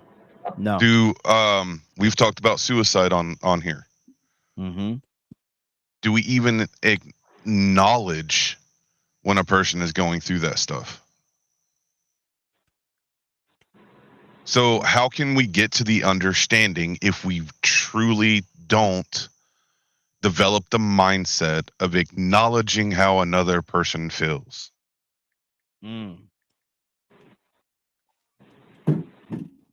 can understand you, brother. I could understand you. Anybody else got anything to want to say before we move on to Frank? You wanted to say something? I did. I did. You know, I picked my son up from basketball practice the other day, and I took him to Tropical Smoothie. Mm-hmm. And we were sitting down, and we're drinking protein shakes, and this lady came in, and she was really mad, and she had been calling her daughter, and her daughter was ignoring her calls. Mm-hmm. And I think she was somewhere in the mall, and she was trying to find her daughter. And she said, "Why didn't you answer your phone?" And the daughter began to chastise her. Mm. And it was so inappropriate. And I was like, "Oh man, I got to get out of here." And the spirit guy said, "No, just sit down and watch this for a minute." And shortly after I had that thought, I watched my son pack up his stuff. And I said, "Son, where you going?" He said, "Dad, I can't watch this." I said, "You want to leave?" He's like, "Yeah, I can't watch this girl disrespect her mom like that." Now, why did I bring that up? When I was growing up, my father, when my mother was going through the change of life, he set me down. He said, "Look, your mother's about to go through some things." And he explained to me what the change of life was. He said, "Don't take it personal, son. She's going to have mood swings. She's going to get hot. She's going to get cold." And he said, "Don't take it personal." He said, "Just, we just have to wait and love her through it." And I said, "Okay, Pop." And it happened. And you know what that prepared me for? When my wife went through it. The only way my son felt uncomfortable when that girl was disrespecting her mom is because we teach the opposite. So a lot of people, when you say that you have a good marriage, "Oh, sure you do." "Oh no, I do. I do." And Raheem, I'm gonna have to give you some credit. In my old age, you taught me a lesson the other day. And it's something that, because self-righteousness is something else, and it's tough for men and women to deal with. I had the privilege of talking to Raheem the other day on the phone for an extended period of time because he was on his patio barbecuing. And he was out there for hours. And he was awaiting the arrival of his wife. And when I say hours, I mean hours, like 3 or 4 cooking. He's like, "Oh man, yeah, this is coming out real good." He was like, "I'm gonna turn this over now, and I'm gonna baste it. I'm gonna do this." He was out there for hours, and we'd hang up. I'm calling back. He's still out there. And finally, he said, "Oh man, it's done. I'm gonna take it in the house." He said, "Man, I gotta go. My wife is pulling up. I gotta go." And he got off the phone. So about 10 minutes later, he calls me back. And I hear him in his car. And I'm like, "Dude, I thought y'all were about to eat." He said, "My wife came in and she saw the food. She was so excited. And she said, 'Man, I wish I had some of those Hawaiian rolls.'" And I said, so where are you going? He said, I'm going to the store and get her some Hawaiian rolls. Man, did that bless me. Because, see, in my self-righteousness, I would have said, I've been out here all day. You go get you some Hawaiian rolls if you want them. Man, that helped me. Not look at what I've done, but look at the spirit of giving and just serving my wife. And I said, oh, man, I can do better. So praise God. It is when I look at how to make my marriage better, I look at people with successful marriages. I look at men that are selfless. Praise God. And we can, I don't care how old you are, we can all learn something. And as Toussaint would say, you can learn something from a dummy. I don't know how that compliment came with a backhander, boy. How that compliment came. That was a nice compliment, man. Thank you, brother. But then I kind of felt a little backhander down there at the end. I kind of felt a little backhander. What's sad is I actually was expecting that. I was waiting for it. You was waiting on it? I wasn't. But listen, anybody else got anything else they want to say before we move on to the next topic? And to God be the glory, brother. To God be the glory. I just want to say I appreciate how you all talk about your spouses, and you talk about the joy that you have in marriage. And I appreciate hearing that from you and Brother Raheem and some others as well when they come on. But I really appreciate you all talking about the joy of your marriage. Praise God. It's beautiful. Thank you, sis. I appreciate that. I left out a part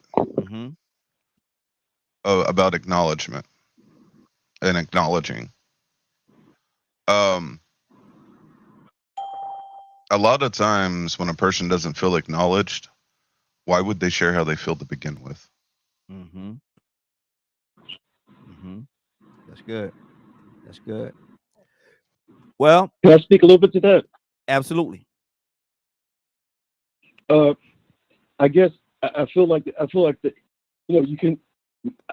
Maybe I've been around too long. I read between the lines. I try to see what people are not saying, what they're saying in between. But I'm not saying in terms of. I was married 30 years. My longest marriage was 30 years. Raised kids, bought a house, all that stuff, changing life, deaths of people, and all that stuff. I acknowledge emotions and feelings, but I'm not going to let it influence my decision. It's based off of rational logic and strategic living in this world, economy and racism, all that stuff. When I make a decision, it's not a cooperative. I am the leader. Period. And if we can't roll that way, we can't roll. But everybody got their choice. This is an individual thing. I just try to keep things real.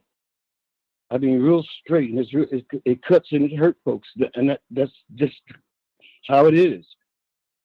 I mean, I like to be a nice guy. This is a nice world we're living in.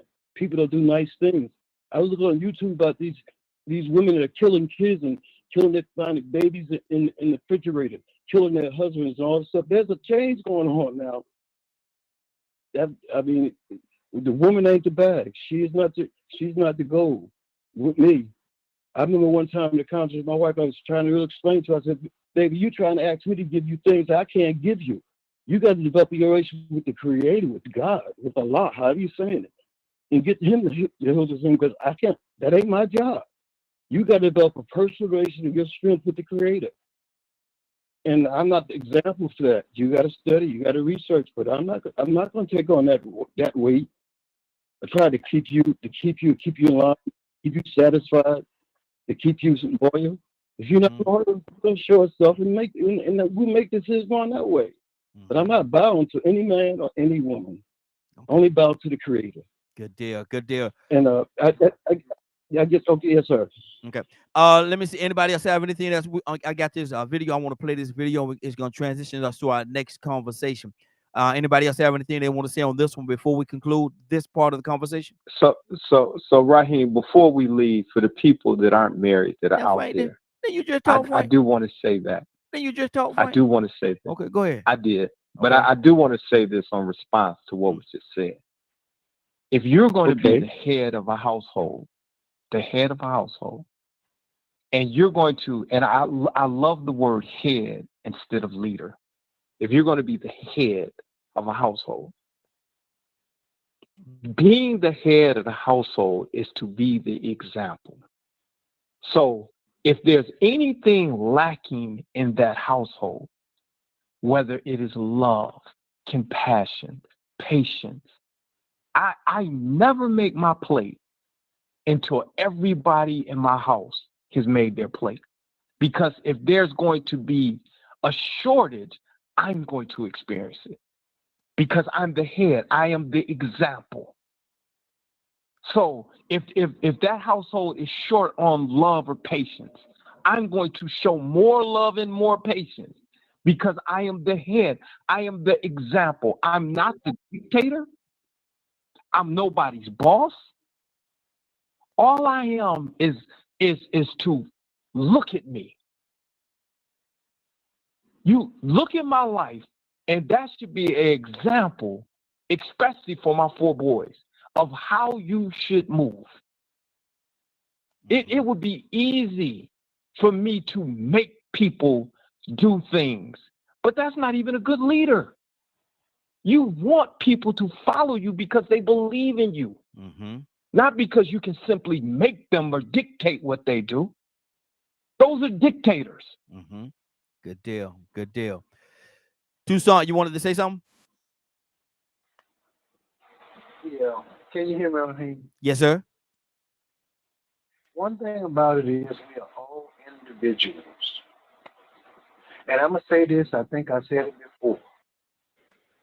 I don't have to say a word at all, period. But if you come to my house, you're not going to get fed before me. I know that's right. You're not gonna. You're not gonna. I don't care who you are. And I didn't start that. That's the way my wife operates. I don't understand it. I've had a conversation with her about that. It don't do me absolutely no good.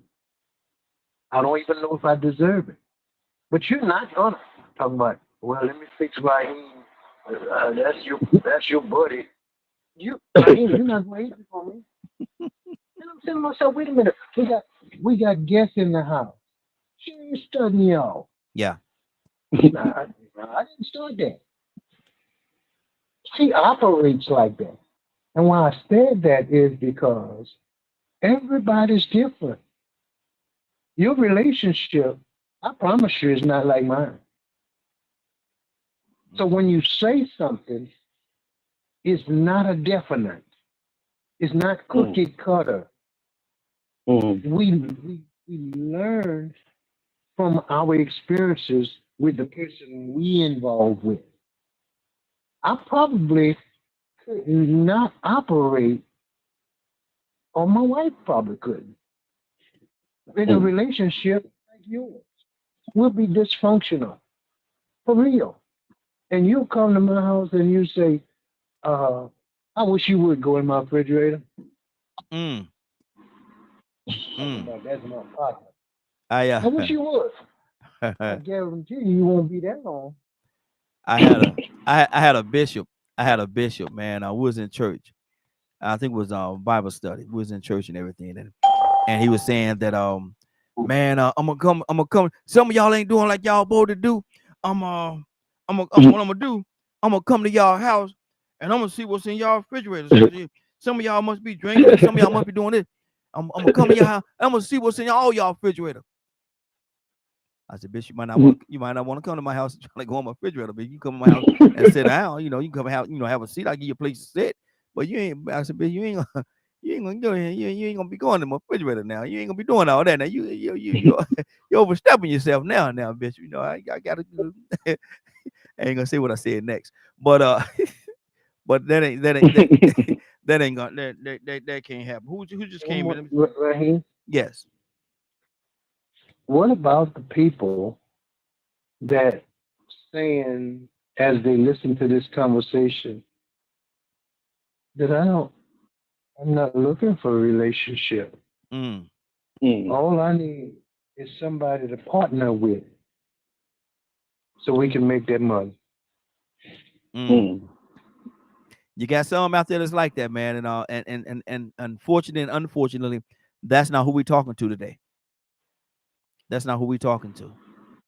I hate to say it like that, but it's true. We're not talking to them because regardless of what we do or how we approach it and the examples that we put out there, if they got their mindset, man, ain't nobody gonna change their mind. Ain't nobody gonna change their mind. And we have to deal with that part of it, the reality of it. Anybody else got anything? Annie from Mississippi, got anything on your heart? Annie? No, I'm just listening. Okay, I'm good. No, I'm just listening. I'm going to play this clip, and Cassandra Alexander Green, you there? Cassandra, you there? I am. Okay, I am. After I play the clip, I'm coming to you first. I want to get your take on what you think about what it said and what he's saying in this particular clip. Okay, everybody else, make sure y'all tune in because we're only gonna play it one time, so y'all make sure y'all listen. And I'm gonna come to each and every one of you about what is being said in this particular clip, and you tell me is it any truth in it? Is there any validity in it? All right, here we go. Y'all take a listen. Police welfare check. Everybody mute your line for me. Mute your line. Erased, because truth is powerful. When people control the history, they can control. Black history is being erased, because truth is powerful. When people control the history, they can control the identity, confidence, voting power, cultural pride, and political understanding of the next generation. It is not always erased by saying, black people did nothing. More often, it is erased by watering it down, removing the hard parts, banning books, avoiding the word racism, attacking DEI, limiting what teachers can say, and turning black history into a harmless February celebration instead of a full American truth. A major reason is fear of accountability. Real black history forces America to face slavery, Jim Crow, redlining, lynching, prison labor, voter suppression, medical abuse, stolen inventions, economic exclusion, and the fact that black people still built, fought, preached, organized, invented, served, and survived. That truth challenges the comfortable version of America that some people want protected. Another reason is politics. Since 2021, many states have passed or proposed laws restricting how schools teach race, racism, gender, and American history. PEN America has tracked educational gag orders aimed at limiting classroom discussion of race and U.S. history, and reported that in 2025 alone, state legislators introduced 93 higher education censorship bills across 32 states, with 21 becoming law in 15 states. It is also happening through book bans and curriculum pressure. PEN America reported that non-fiction book bans rose sharply in the 2024-2025 school year, and that many targeted books involve history, identity, race, politics, and social justice. The fight over AP African American Studies is a clear example. Florida rejected the course in 2023, saying it lacked educational value and violated state law. Supporters and scholars argued the move was political and suppressed serious discussion of black life, history, and scholarship. But here is the deeper truth. Black history is not separate from American history. You cannot honestly tell the story of America without Africa, slavery, black labor, black soldiers, black churches, black teachers, black mothers, black inventors, black entrepreneurs, black protest, black music, black faith, and black resilience. So why erase it? Because a people who know their history are harder to mislead. A child who knows their ancestors survived the impossible walks differently. A community that remembers its builders, fighters, thinkers, and martyrs becomes harder to silence. And a nation that tells the whole truth has to change. The answer is not just anger. The answer is preservation. Teach it at home, teach it in churches, create documentaries, write books, build archives, support Black museums, record elders, create children's materials, and make Black history visible every month of the year. They can remove it from a textbook, but they cannot erase it from people who choose to remember. Always remember. Cassandra? Yes. Is there any truth in what was said? Absolutely. Talk to me. That was one of the good morning. That was one of the best narratives on what is happening, especially now in this country, that I've heard in a long time. So that's why, but we got to understand why they're trying to erase us, because we are such a threat. Just think about it. Any area that we finally have been allowed, come on, I'm going to say it just like this, allowed to operate in, we dominate. Mm-hmm. Any area. And they have tried to suppress that and make us look like the only part that they see. Talk to the white supremacists and the racists. The only part that they know about Black people, we're violent, we don't have morals or integrity, so that's the only thing that they see. That's the only thing that they see or they know about us. So it's important, for us to change that narrative, keep who we are alive in people's minds and in front of them, so that we can hold on to our heritage. So I think that's a great narration of what Black people are going through in this country right now. Mm-hmm. Wow. And anybody else that want to comment, excuse me, whether you agree, disagree, or whatever your stance on it, give us a call. 508-924-3521, 508-924-3521. K with E, what did you hear? Was there any truth in what was said? A lot of truth. Like, that's a lot of truth. In the past, the preached on it. He said, what your mother put in you, you don't never lose it. Mm-hmm. Don't lose it. Don't forget it. And that's the same thing that narrator just said. Mm-hmm. You don't forget it. Don't lose it. And for him to say what he said, I just think back on what's wrong with America. Mm-hmm. They done lost it. Mm-hmm. Yeah. They done lost it. Exactly. Caballena, talk to me. What did you hear in that clip? Well, it's a message that I'm very well used to. It's pretty much based on a lot of the principles and goals and all the things that I have always been involved in each and every day. Mm-hmm. That's always been my lifestyle, my culture, is to pursue righteousness first of all. Mm-hmm. And what stands out the most is righteousness done to African Americans. So that's what I've always done. Very much into critical race theories, African American studies programs, those types of things. So it's more of this information has always been there. Mm-hmm. If you still don't know, why you don't know? Well, if you Black, how you been getting around it? Hey, let me ask you. Not knowing it. Let me ask you this question, Leonard. Why do you think? And I'm not even going to ask it that way. Do you think there's a conscious effort to erase a lot of the history? Yes, it's always been that. Mm-hmm. Why? It has always been the deception. Mm-hmm. Why do you other think? person's personal gains? Wow. Okay. And if you think so, like, I come on here and I listen to people like, okay, when was you born? Because I don't know what you're talking about. Mm-hmm. You must be talking about your little neighborhood.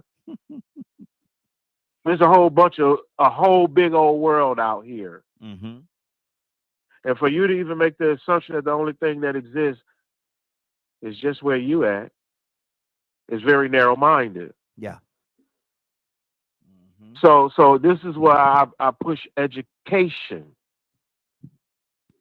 Educate, learn, go learn, and know what you're up against. If you haven't personally had any run-ins or what have you, I don't know how you've been living if you are black and you don't know. If you come from black parents and you don't know, I'm not sure about that. But I think we sometimes oversimplify things and act as if you don't have the capacity to eat and chew gum at the same time. Well, excuse me, walk and chew gum at the same time. I'm gonna say you're gonna have a mess in your mouth more. These things have always existed. I don't know anything else. I'm only 55. So where have you been? What have you been doing? What lies you been telling yourself? Because we focus on the truth, and we have always had no problem with direction in those types of things, because that battle is always so upfront. Good deal. Good deal. Badger, what's on your heart, brother? Talk to me. Man, I have seen those greedy white human beings do so much to other groups of people, and the unfortunate side effect of being white-skinned myself, of having to deal with them face to face as a white-skinned person when I'm trying not to go to prison. It is horrendous. You know, and the lies and illusions that are spoken. I mean, I've said on here many times, when I was a kid, they wanted me to believe that I wouldn't get as much access as people of minorities. Like teaching kids this, even the people at school. So it's a tactic to keep human beings from working together. That's what they do. They've done it, like the greedy people have done it in every country they've ever been in. This country is black on white. That is the biggest tactic they use. And unfortunately, we have a lot of sheep that like to bow down to these kings and queens and are too scared to acknowledge it or stand up. Most of them are too afraid because they don't want to be killed and all this other kind of stuff, because when you speak out against the greedy, you end up shot. Depending on, you know, your platform. And that's just the truth of the matter. That's what they do. It's like way back when they didn't want the Irish people getting along with the Native Americans and the black people. So they changed their tactic. We're going to treat you slightly better because you look like us than them. But if you start, you know, working with them, you know, you're going to get that same kind of treatment and all that other kind of stuff. And it's a for real tactic. Wow. So like it's part of the history. And it did happen. That's good. 508-924-3521. And again, I'm gonna tell you that in the next week or two, we're going to change our call in number. We got a new number that we're going to use moving forward. And I think it's gonna be a better. We're doing some things differently. And I think you all are gonna enjoy the perks of the new line. Well, before Mr. Hicks, what did you hear in that clip, brother? Rico, come to you next. Yes, sir. The interesting clip is valid and true in all the kind of all ways it is. But you know, they have been erasing histories of peoples and nations from the very beginning. What we have of history is all pretty much written by the vectors, and it's not really true. You know, the Vatican's got clay tablets and histories and stuff like that. The way, you know, all over the news now, they talk about extraterrestrials and alien groups of people. And you go back and see that. And I was part of the military. I had some kind of inclination. I was too dumb and young to really see it. But they've always known that there's another story about this creation and who we are and how we got here. And it's wrapped up and given to us in different forms of religion that's sort of mystical and spooky. That we believe things just sort of magically happen, and all this magical stuff that happened. And there have been different scholars within Christianity and Judaism that went back and showed how a lot of things we take as being true and take it as being a fact is actually things that was concocted by the powers that be, which expresses a deeper kind of thing, that there's a power behind the powers. There's an unseen reality. There's a whole realm that we don't even perceive of these that manifests itself in the leaderships and the systems and institutions of this world, and we just given a false history about all of that. You know, it's interesting. In 15 and 1600s, there was a Tartarian civilization that had free energy, that had air travel. They were bigger people, giant people. The whole vibration level, you know, it's something when you think about. Even the meeting we're talking now, it's regulated by what controls the vibration, the hertz of this stuff that was put in effect by the corpus, Rockefellers, and all those folks that really disturb folks. We don't know it, but there's always been a plan behind everything we see, and it goes back to now to the theology. So what's going to solve this thing? Are we human beings going to get together and get some kind of thing, and we're going to figure out what history is? You know, history is his story. You know, it's great. You know, as being a member of the nation, coming up through that thing and soldiering in North. Going back to a thing, when I talked about being leadership, I raised my family and kids in the ghetto with people around us carrying guns, drugs, everything was around us. It was a very hostile situation. And I'm gonna, like Curtis said, I'm gonna land the plane right here. I heard this song the other day, and I've been playing it over, and it says, "My mama used to love me, so she beat my A." And it was a very comical thing, but when I listened to it real tense, because that was a part of my whole thing. My father was a different kind of father, and he just wasn't a disciplinary. So I got all my discipline from my mama. Yeah. And for a long time, it has definitely affected how she's very dominating. She's very powerful. So in my relationship with women most of my life, that I was attracted to the opposite. And she, when it comes to understand, she knew about this world that I didn't know. I'm going out in a world that don't care about me. I'm going in a world that's designed to kill me as a black person, doing all that stuff as a black man. It's designed to crush me and put me in jail in a box. So her discipline and the beatings I got, because I was a wild little rascal, was trying to save me. And I didn't recognize until I guess I was in my 30s that it was love. It was immediate consequences for my actions, because I'm going in a world where there ain't gonna be no second chances. Ain't no second chance to make a mistake out there, and especially if I'm growing up in Newark. Exactly. But it's on it. But we need to study. You know, the biggest thing that I got from the nation that I know changed my whole life was the ability to read books. Yeah.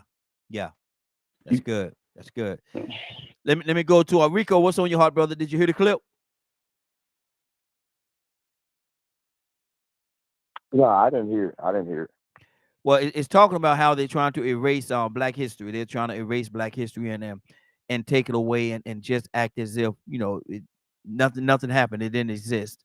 I ain't gonna say we didn't exist, but they just trying to erase Black history. Why is there such a conscious? Do you think there's a conscious effort of some individuals to erase Black history? Yeah, that's like old news. Yeah, it's been a concerted effort, a conscious effort, intentional for centuries. Yeah, I was looking at a clip last night. Well, I think his name was Roy Campanella. He used to be the general manager, or the owner of the Dodgers, and he was doing an interview with Ted Koppel. Mm-hmm. So Ted Koppel put him on the spot. He asked me, say, hey, man, why haven't y'all hired any black general managers yet? Mm. And oh man, that man beat around the bush. He beat around the bush and started giving all these different reasons of why black people hadn't been elevated to the position of general manager yet. He spoke about how many good black teammates he had and how smart they were and how good of friends they were off the field, and he couldn't believe how intelligent they were. And then he came right back around and said that he didn't think they had the capacity. Mm. Wow. Ted Koppel told him that sounded like a bunch of bull. Sound like the same old stuff y'all said when you said they couldn't play in the league, that they couldn't play professional sports. And he actually tried to back it up and say, well, you don't see any black quarterbacks. There's a reason why you don't see any black quarterbacks. They denied. He was in denial of the fact that some people didn't even have an opportunity. Mm-hmm. You didn't want to believe or acknowledge that a black person could be a general manager. You didn't even want to acknowledge that a black person could be quarterback. And then when they did prove that they could be, you gave another reason on why they can't be. Mm-hmm. So we had to wait all the way to the 1980s or something like that to finally see one. We forgot about the guys that played with the Steelers. So, it sort of goes back to that first question you asked about, men understanding women. You can really understand the true potential of a person if you get out your own way. Mm-hmm. If you stop believing what you want to believe and stop with your own selfish thoughts and assumptions, you probably can understand another person, their potential, the benefit they may be. Some of these people that will be denied opportunities may have been the best ever at what they would have had the opportunity to do had they had the opportunity. Mm-hmm. But somewhere somebody didn't understand these people enough to know, he has he has everything that it takes to be a general manager. He has everything that it takes to own a team. He has everything it takes to be a supervisor. He has everything that it takes, or they have everything that it takes to live in our lily white neighborhood. But you got prejudice and different prejudices, and maybe you have a little jealousy. Mm-hmm. Maybe you have some fear. Yeah. Maybe you have something in you that makes you envy these people. And your envy, which might be actually misguided admiration, might be pushing you to not want to acknowledge these people because they are doing things, or they are better than you. Mm. It's real hard. I'm gonna tell you something, man. This is what I think black people have a problem doing. Is really understanding how envy works, and then putting themselves in the shoes of somebody that really found out that their genetics were inferior. Your blue eyes are recessive. Mm-hmm.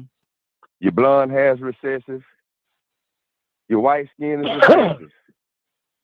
Your genetics are inferior. And for some reason, these people can withstand a lot more, I'll say, pressure or stress, hard conditions than y'all can. Mm. And that can be very envious of some people. That could make some people very envious of you. Mm-hmm. If they realize that there's no thing that they can even equate to you in, compete with you in, if it was a level playing field. Wow. So we have this projection and this misinformation that they spread, and this power that they choose to use to try to take history out the books. So we won't know who they are, who we are. We won't know who they are, and then they can make up a lie on who they are. Good deal. We're gonna keep this thing going. I'm gonna go to Dr. Cook, then I'm gonna go to Curtis. Curtis, coming to you after Dr. Cook. Dr. Cook, what's on your heart, sis? What do you see? Is there any truth in the clip that was played? There's a lot of truth in the clip that was played. Mm-hmm. As far as the classroom that I teach, the class was about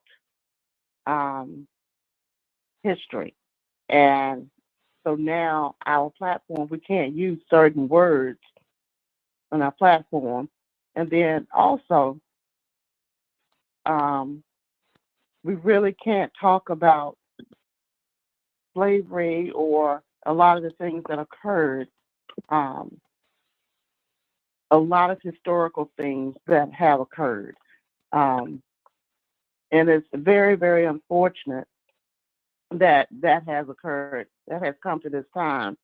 But for me, I'm picking up on a lot of things now. I'm part of a historical platform, and a lot of information I'm receiving because of I'm a part of that. A lot of things I did not know because the library where I grew up in did not have a lot of those books. And then if you don't have the information, how can you look it up on the computer because you don't know? But the library didn't have those books. They had very few African American books in that particular library. Not until we started going to DC and going to some of the museums, that's something that opened my eyes and my mind about our history. And then being around other people that really, really love history and they went deep into it, that's when I started getting or receiving a lot of information. But growing up as a young child, they did not teach this in the school. And my parents didn't know a lot because a lot of things were kind of held back. So a lot of them were basically trying to survive, make sure that we had food and things on the table. So I started reaching out and getting research because I love history and I want to know that information. So I basically keep peeping in things and doing things. And I'm so happy that I'm a part of this particular platform because there's so much history out there. Yes. We will yes. never be able to know all of it. But Absolutely. I'm striving to learn as much as I possibly can so I can teach the generations to come about it so they can continue to teach people about history because it is so important for us to know what happened so it will not be repeated. Absolutely. I yield. Good deal. Curtis, good morning, sir. How you doing this morning?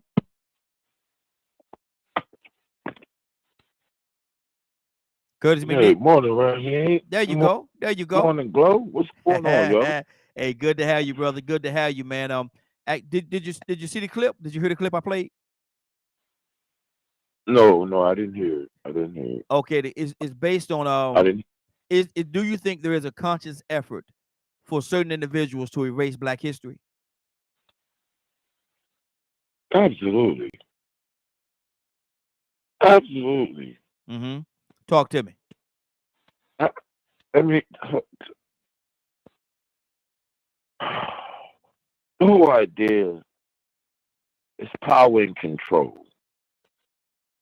All right. I mean, you can read something as simple as the Willie Lynch letter that fully explains exactly what they're trying to do or what they've set in motion, and consistently revert back to it. All right.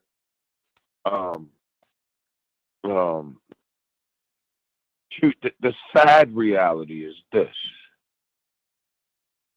in their attempt at erasing Black history, their lack of real understanding, or you know what? Let me correct that. Their lack of true acceptance. They don't even realize they erased in their own history.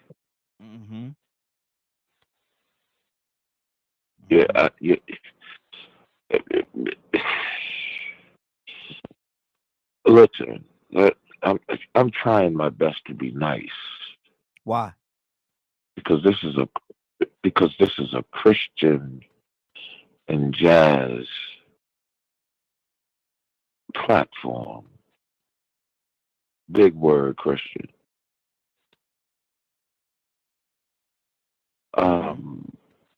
What we are experiencing in today's world is literally the fall of Rome. You're literally living through what happens when there is a power shift. Why do I have a reverb coming back? I don't know. Somebody It's at my phone. is are you on speaker? Are you on speaker, Curtis? There we go. Yeah, no, I had took it off. I had it on speaker just so that I could hear you a little clearer, but I took it off. Okay. So,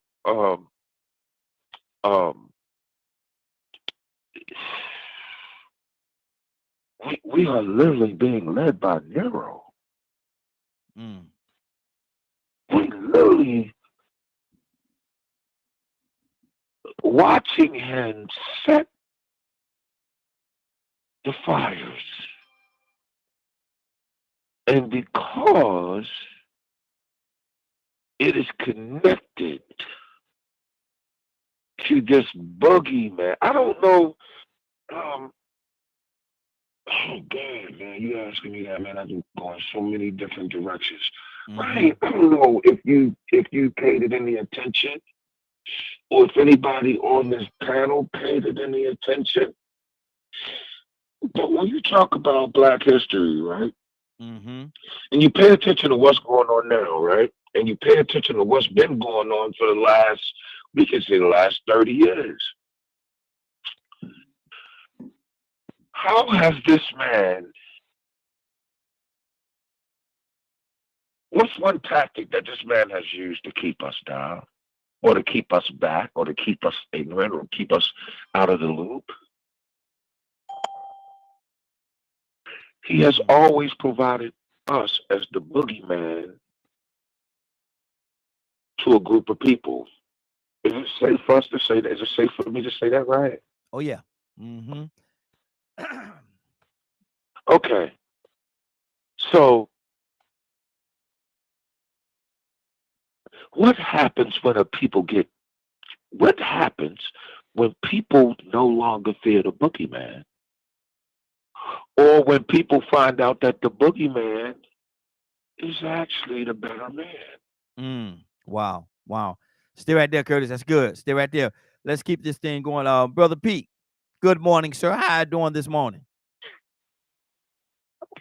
Late for the day, early for tomorrow. Yes, sir. How you doing this morning? DK radio, panel, social media. Can you hear me? Yes, sir. Loud and clear. Loud. Did you hear the clip?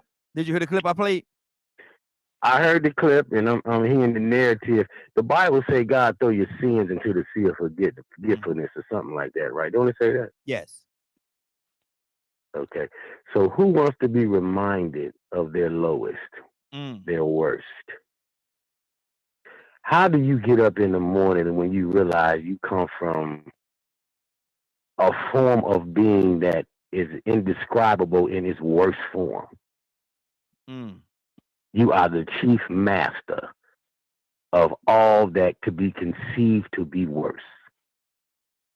Good morning. How you doing when you look yourself in the mirror? When you realize you come from rapists, murderers, liars, thieves, ungodly, savages of compliments. Your ancestors ate people. That's who you come from. That's your granddaddy. That's your grandmama. That's your family lineage. That's you. Welcome to yourself. Do they want to keep your history? Absolutely, they want to keep your history hidden. Absolutely. The fear of retribution, the fear of getting the whooping that you deserve, the fear of justice, the fear of equality, the fear of righteousness.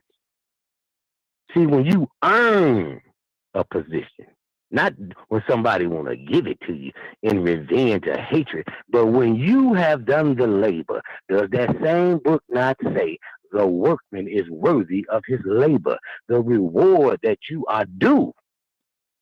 Why you running from your payment in full? You put in all the work.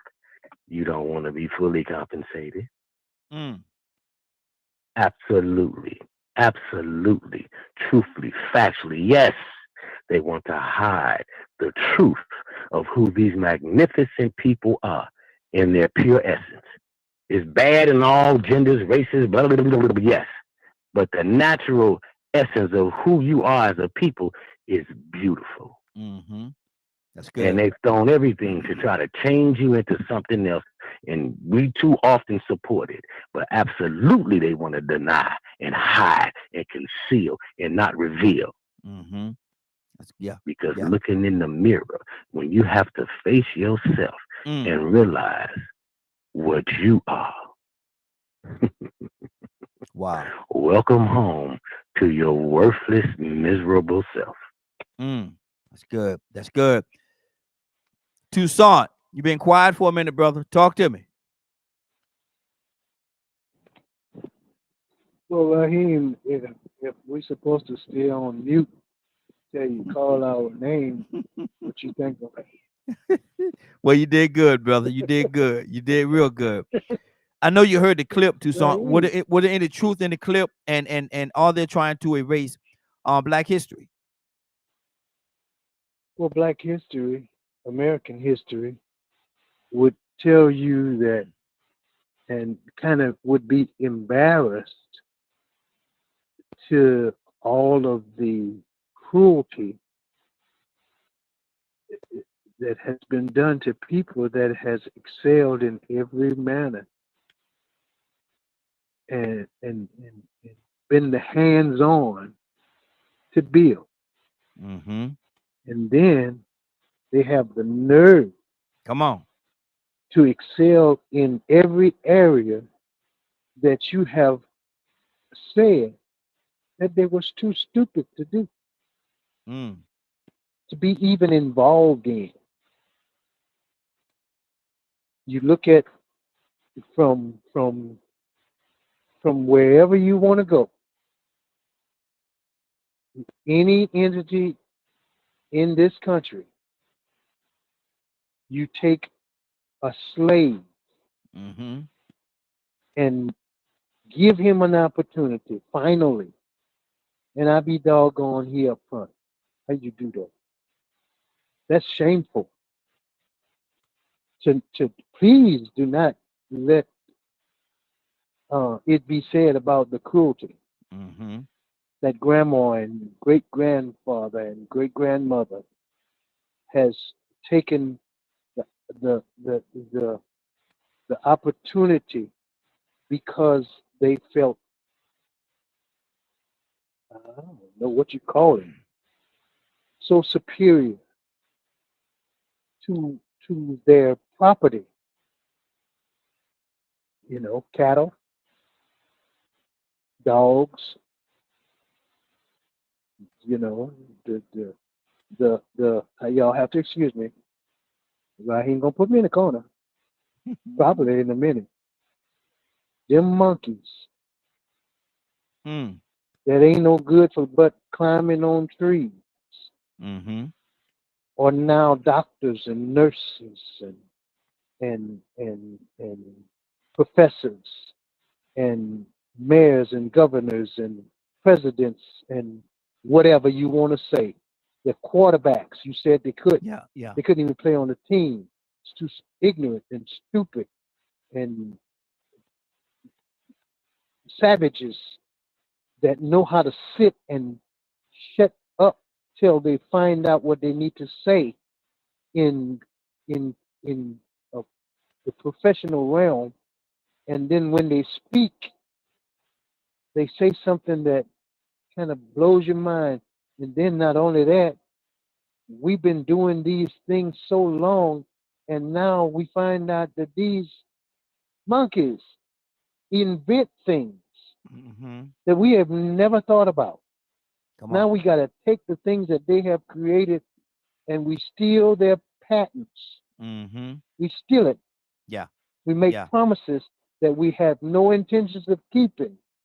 Now we got to erase all of that in order to make our America great again. Again. So we erase the truth and replace it with a lie. And now we've got the man to get it done in place because he's stupid. Wow. Wow. And then we got other ignorant folks that will place it in a Bible and then connive the scriptures to make it seem like we got an anointed one. And all of the things that people have accomplished for so long, they've gone too far, and we got to stop this madness before we get erased. Wow. Why not? Exactly. Wow. Cassandra, is Black history American history?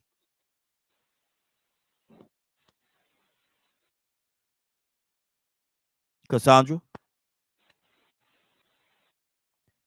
Gotta say her whole name. Cassandra Alexander Green. Are you there? Rico, answer that for me. Is Black history American history? Yes, it is. And I sent you that clip. And I sent you the clip too. Say it again. I sent you that clip too. Okay. Yeah, I think that's a simple question. You know, Black American history is American history. Everything that happened to the Black man that was created over here, you know, we gotta understand that we were created. When they was doing all that breeding, they didn't care if you spoke the same language, if you came from the same tribe. So they created an entirely new melanated man, the Black American. Quite different than the African that we know of. Yeah. So yeah, I mean, yeah, this history is definitely rooted over here, our history, and we have a unique story. The thing is it looks like we have to be the one to tell it, because if we wait on them to tell it, we'll never know some of it. If it's up to them, they'll continue that facade of America being the leader of the world. That figure that you look at as the hero. There's certain words that people use when they describe America when it comes to the bigger picture of how everybody is supposed to look up to us. We're supposed to be the example, the melting pot, the American dream. But man, there's so many different things in history that you can tell about that sound like a nightmare, that if you really knew when you were coming over here what the American dream was about, you might be like, man, this don't sound too different than Russia. Doesn't sound too much different than some of these places that they call communist, even though we're democratic. So, you know, yeah, it's our history, American history, no doubt about that. It's just up to us to tell it. Exactly. And that's our job. That's our duty to make sure we pass our history down. Good deal. Well, we're about to get out of here. Anybody got anything real quickly, 30 seconds they want to say before we get out of here? Cassandra Alexander Green. Yeah, right hand. Yes. Go ahead. Go ahead. No, I was going to close it out, so go ahead. I was going to say that, you know, what Rico just said, man, is so on point, man. It's so on point, man. Like, Black history is American history, period. Yeah. Period. When can you look, I'll land the plane right here. When can you look throughout the 250 years, let's just say the 250 years, when can you look at American history and the main when can you look at in 250 years and not see that everything about this country's success, Black folks spun it. Yeah. We spun it. Exactly. I mean, it's down to who the first person killed in the Revolutionary War. Good deal. Good deal. Well, we have to get out of here. Cassandra Alexander Green, are you there? Yes, I am. What is our hot topic of the day? Well, actually, this hot topic is a little personal. I don't know whether, I don't think I shared it, but a very famous, world-renowned violin maker actually donated 25 violins to my grandson. Wow. Yeah, 25 violins. One of them is from the 1800s. And one of the violins that he gave him is the violin that he just made. So, and he gave it to my grandson because he said after meeting a lot of people, young people, he said Dejan exhibited the qualities that he felt that was concerned about the community, and he wanted those violins to go to young people that could not afford those type of violins normally. Yeah. So the violins range from $1,000, I think, to maybe $10,000, and he will be distributing them to a school here in Atlanta and to some individual young people that play violin. That's good. That's good. That's powerful. So that's the hot topic. Yes, it is. Yes, it is. Tucson, you'll get this on your way home.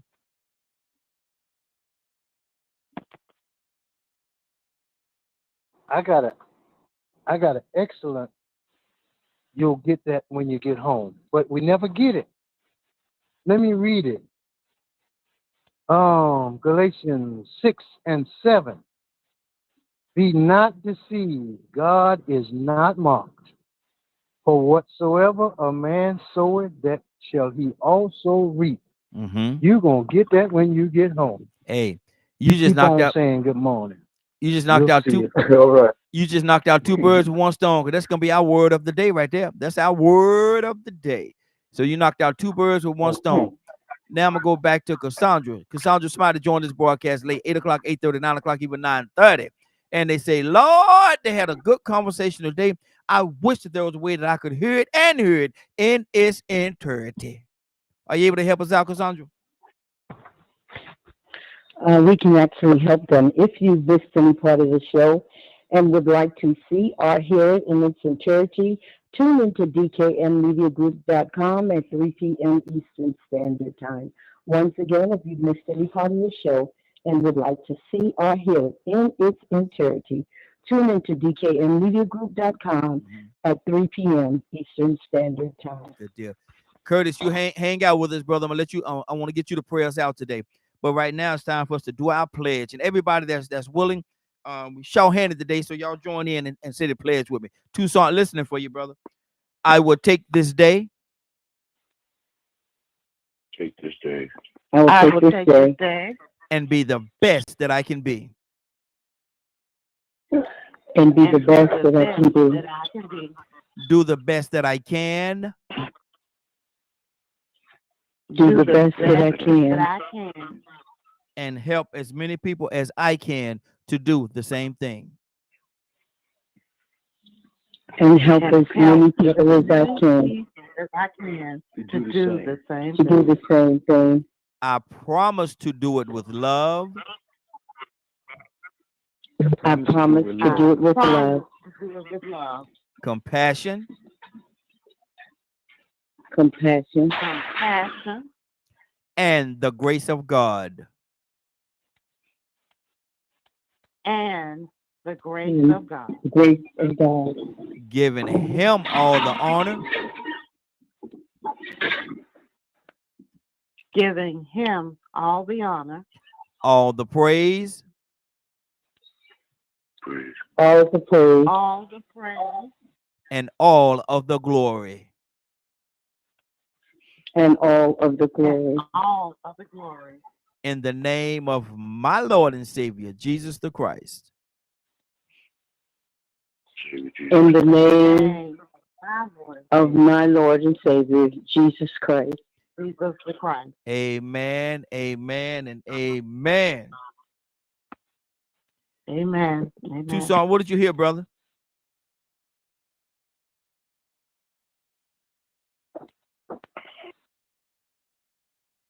Tucson? Can you hear me, Raheem? I can hear you now. Yes, sir. Guess who's sitting side by side this morning in church? Who that? Cassandra and Mr. Hicks. What you say? Sir? What you say? Holding Sitting in hands. church, side by side. Holding hands. Singing, Shall We Gather at the River?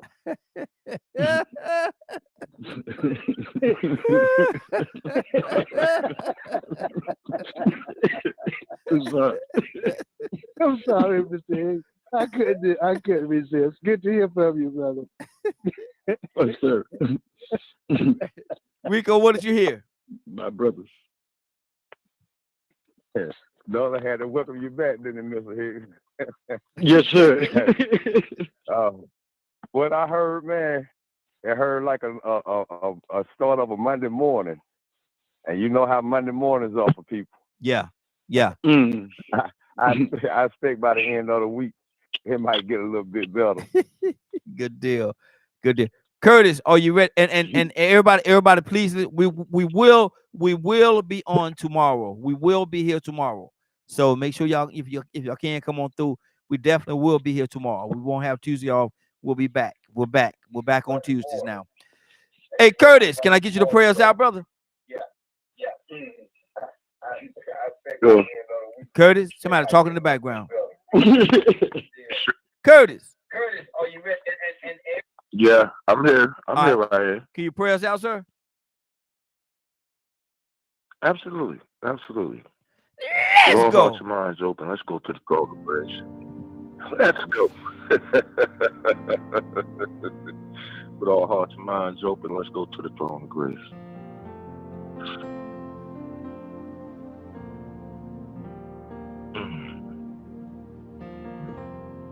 Most gracious and heavenly Father, most gracious and heavenly Father, we come to you right now. On bended knee, some with an open heart, some with minds clear. God, we come right now not asking you for anything, but thanking you for all things. God, we thanking you for the breath of life that you breathed in our bodies this morning. God, we thanking you for the strength that you put in our bodies so that we could get up and move along and start our day for which you have laid out for us. God, we thanking you for the knowledge you have placed in our minds to process what is right and what is wrong. God, we thank you. God, we thank you because some of us didn't get that call this morning.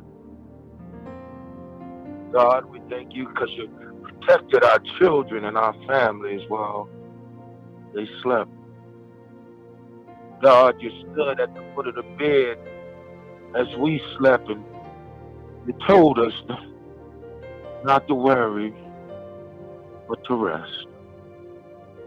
God, we thank you.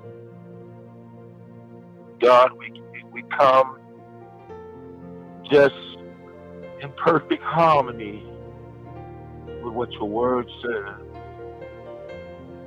and how we can carry out our day doing the deeds that you would have us do. God, we thank you. We thank you for the friendship. We thank you for the fellowship. We thank you for the knowledge that is always extended to the people of the world. God, we thank you. We thank you for the broadcast and the Ajame family. God, we thank you. We thank you for looking after the Toussaint family, the Green family, the Rico family, the Leonard, the Jones family, the McNeil family. We thank you for all the people who have assembled around this platform. The Hicks family. We thank you, God. You told us you would never leave us nor forsake us. I know, God, right now, every time we come on, I can hear your words that say, well done, my good and faithful servant. God, we thank you. We thank you for standing in front. We're thanking you for standing behind. We're thanking you for walking beside. We're thanking you for shining up within. God, continue to let your light shine. Continue to be the voice of the voiceless. Continue to be the carriage of those who are scared. Continue to be the love that battles the hate. God, we thank you. And we will be ever so careful to continue to give you the praise, that honor, and the glory. In the mighty name of Yeshua, Jesus the Christ, I say this prayer.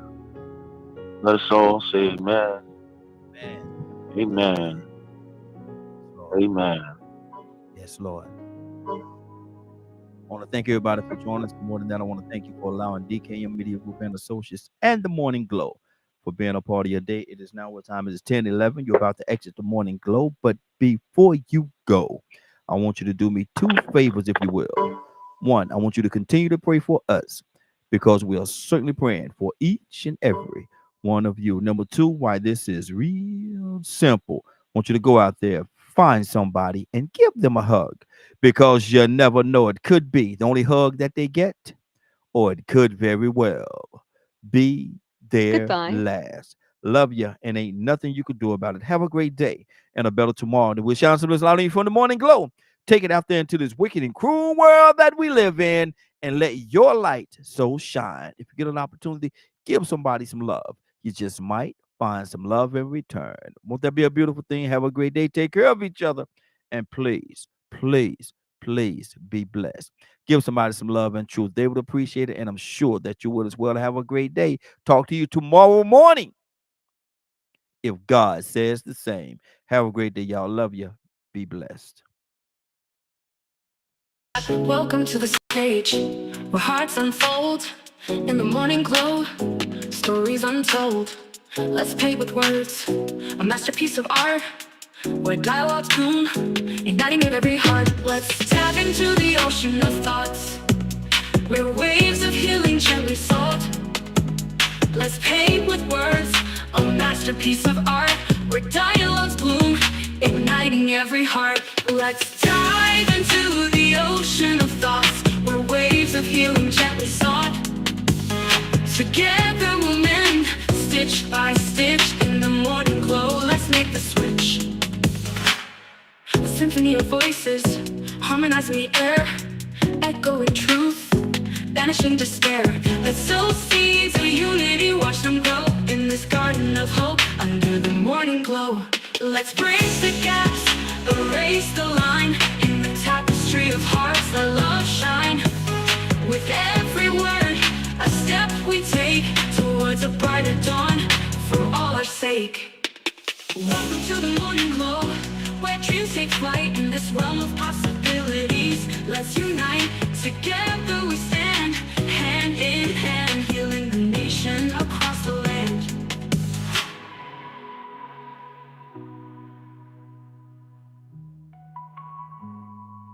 Let's dive into the ocean of thoughts where waves of healing gently sought.